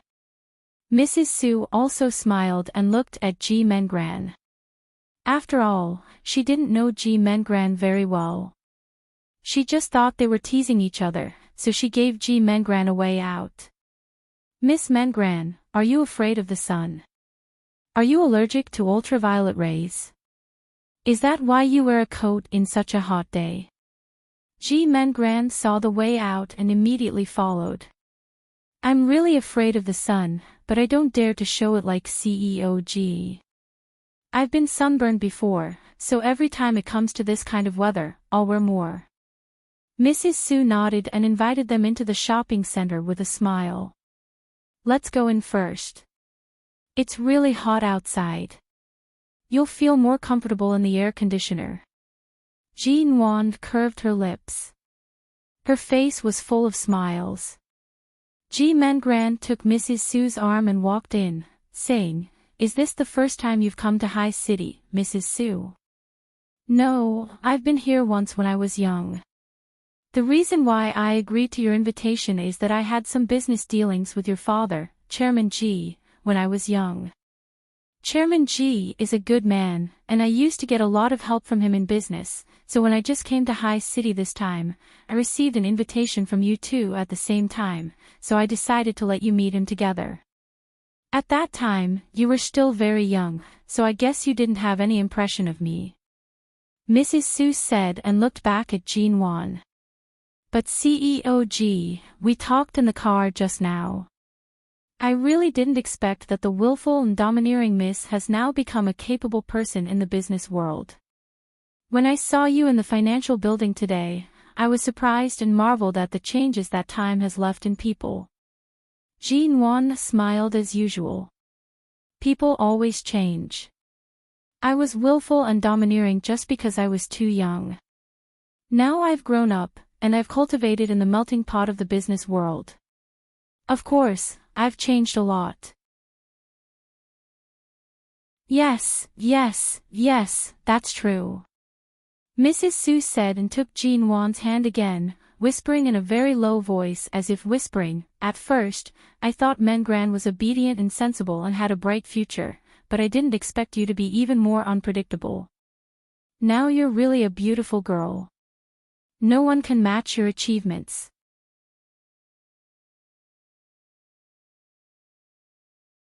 Chapter 458. Seeing that Ji Mengran had directly led the topic to investment, Mrs. Su glanced at her with a smile. "Since you are also in this industry, why don't you think about supporting MN Group with your sister? By the way, Chairman Ji is getting old. You will inherit the family business sooner or later. Now CEO Ji has the MN Group, so she can't leave it. In the future, the G's group will fall into your hands, right? If Ji Hongwen really planned to give everything of the Ji family to Ji Mengran, she wouldn't have to follow Shinihan around every day, nor would she have to look for investments. The crux of the problem was that after Ji Mengran disappeared for more than a year, although Ji Hongwen still recognized her as his daughter, he lost his temper because of her deliberate disappearance. And because of what she had done to Jean Wan, he was so angry that he said that in the future, the Ji Corporation's assets would be divided up rather than be wasted by her. Ji Hongwen was so angry that he said that in the future, he would rather divide the Ji Corporation's assets than let her ruin it. Ji Hongwen probably planned to let Jean Wan manage the G's. MN Group was so big now. If the G's was added to it, Jean Wan would be even more powerful. Thinking of this, Ji Mengran felt upset, but she couldn't do anything to Ji Hongwen now. Anyway, the G's was still there, and Ji Hongwen's health was fine. When Jean Wan's identity was officially exposed, it would not be so easy for her to take over the G's. "Mrs. Su, my father is only in his 50s. Although there are a lot of trivial things in G's company and he is very busy, he can still support the company for another 10 or 20 years. It's too early to say that he will inherit the family business. Besides, if he wants to inherit the family business, he has to rely on his ability. He has to experience in the business world for a few years." Ji Mengran said, "That's why I want to open a studio so that I can work hard, so that I won't be unfamiliar with the G's business when I take over the G's." Mrs. Su nodded. "Yes, you're right. Although the G's doesn't seem to be as glorious as it used to be, its business foundation in various cities in China is still there. It's not so easy to deal with all kinds of things. It's also a good thing to practice in the business world more." Speaking of this, Mrs. Su smiled and looked at Jean Wan, who had been very quiet. "CEO G, you don't talk much. Now you are the only one in the G family. Don't you have anything to say?" Jean Wan calmly smiled.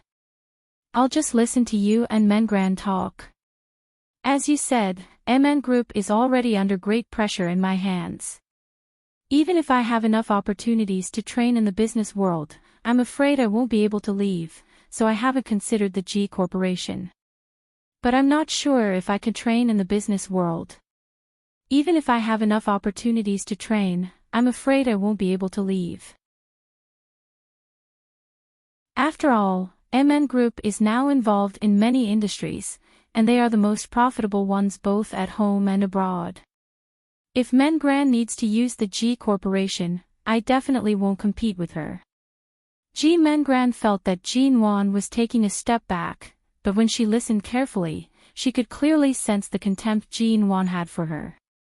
Using the G Corporation to support her meant that her current studio wouldn't last long and wouldn't have any big development at all, so she would have to go back to the G family and live on the G Corporation's property.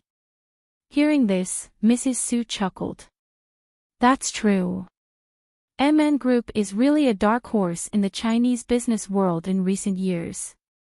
CEO G has dominated the internet technology industry and the real estate industry in recent years, which shows that you have a good eye for business opportunities. I'm very confident in MN Group. Ji Mengran had a bad feeling when she heard this. She hurriedly took out a delicate square box from the boutique bag she had been carrying in her hand and said with a smile, "Mrs. Su, I was too busy chatting just now and almost forgot that this is a gift from me on behalf of our studio." "Oh. A gift?" Mrs. Su looked at Ji Mengran with a kind smile.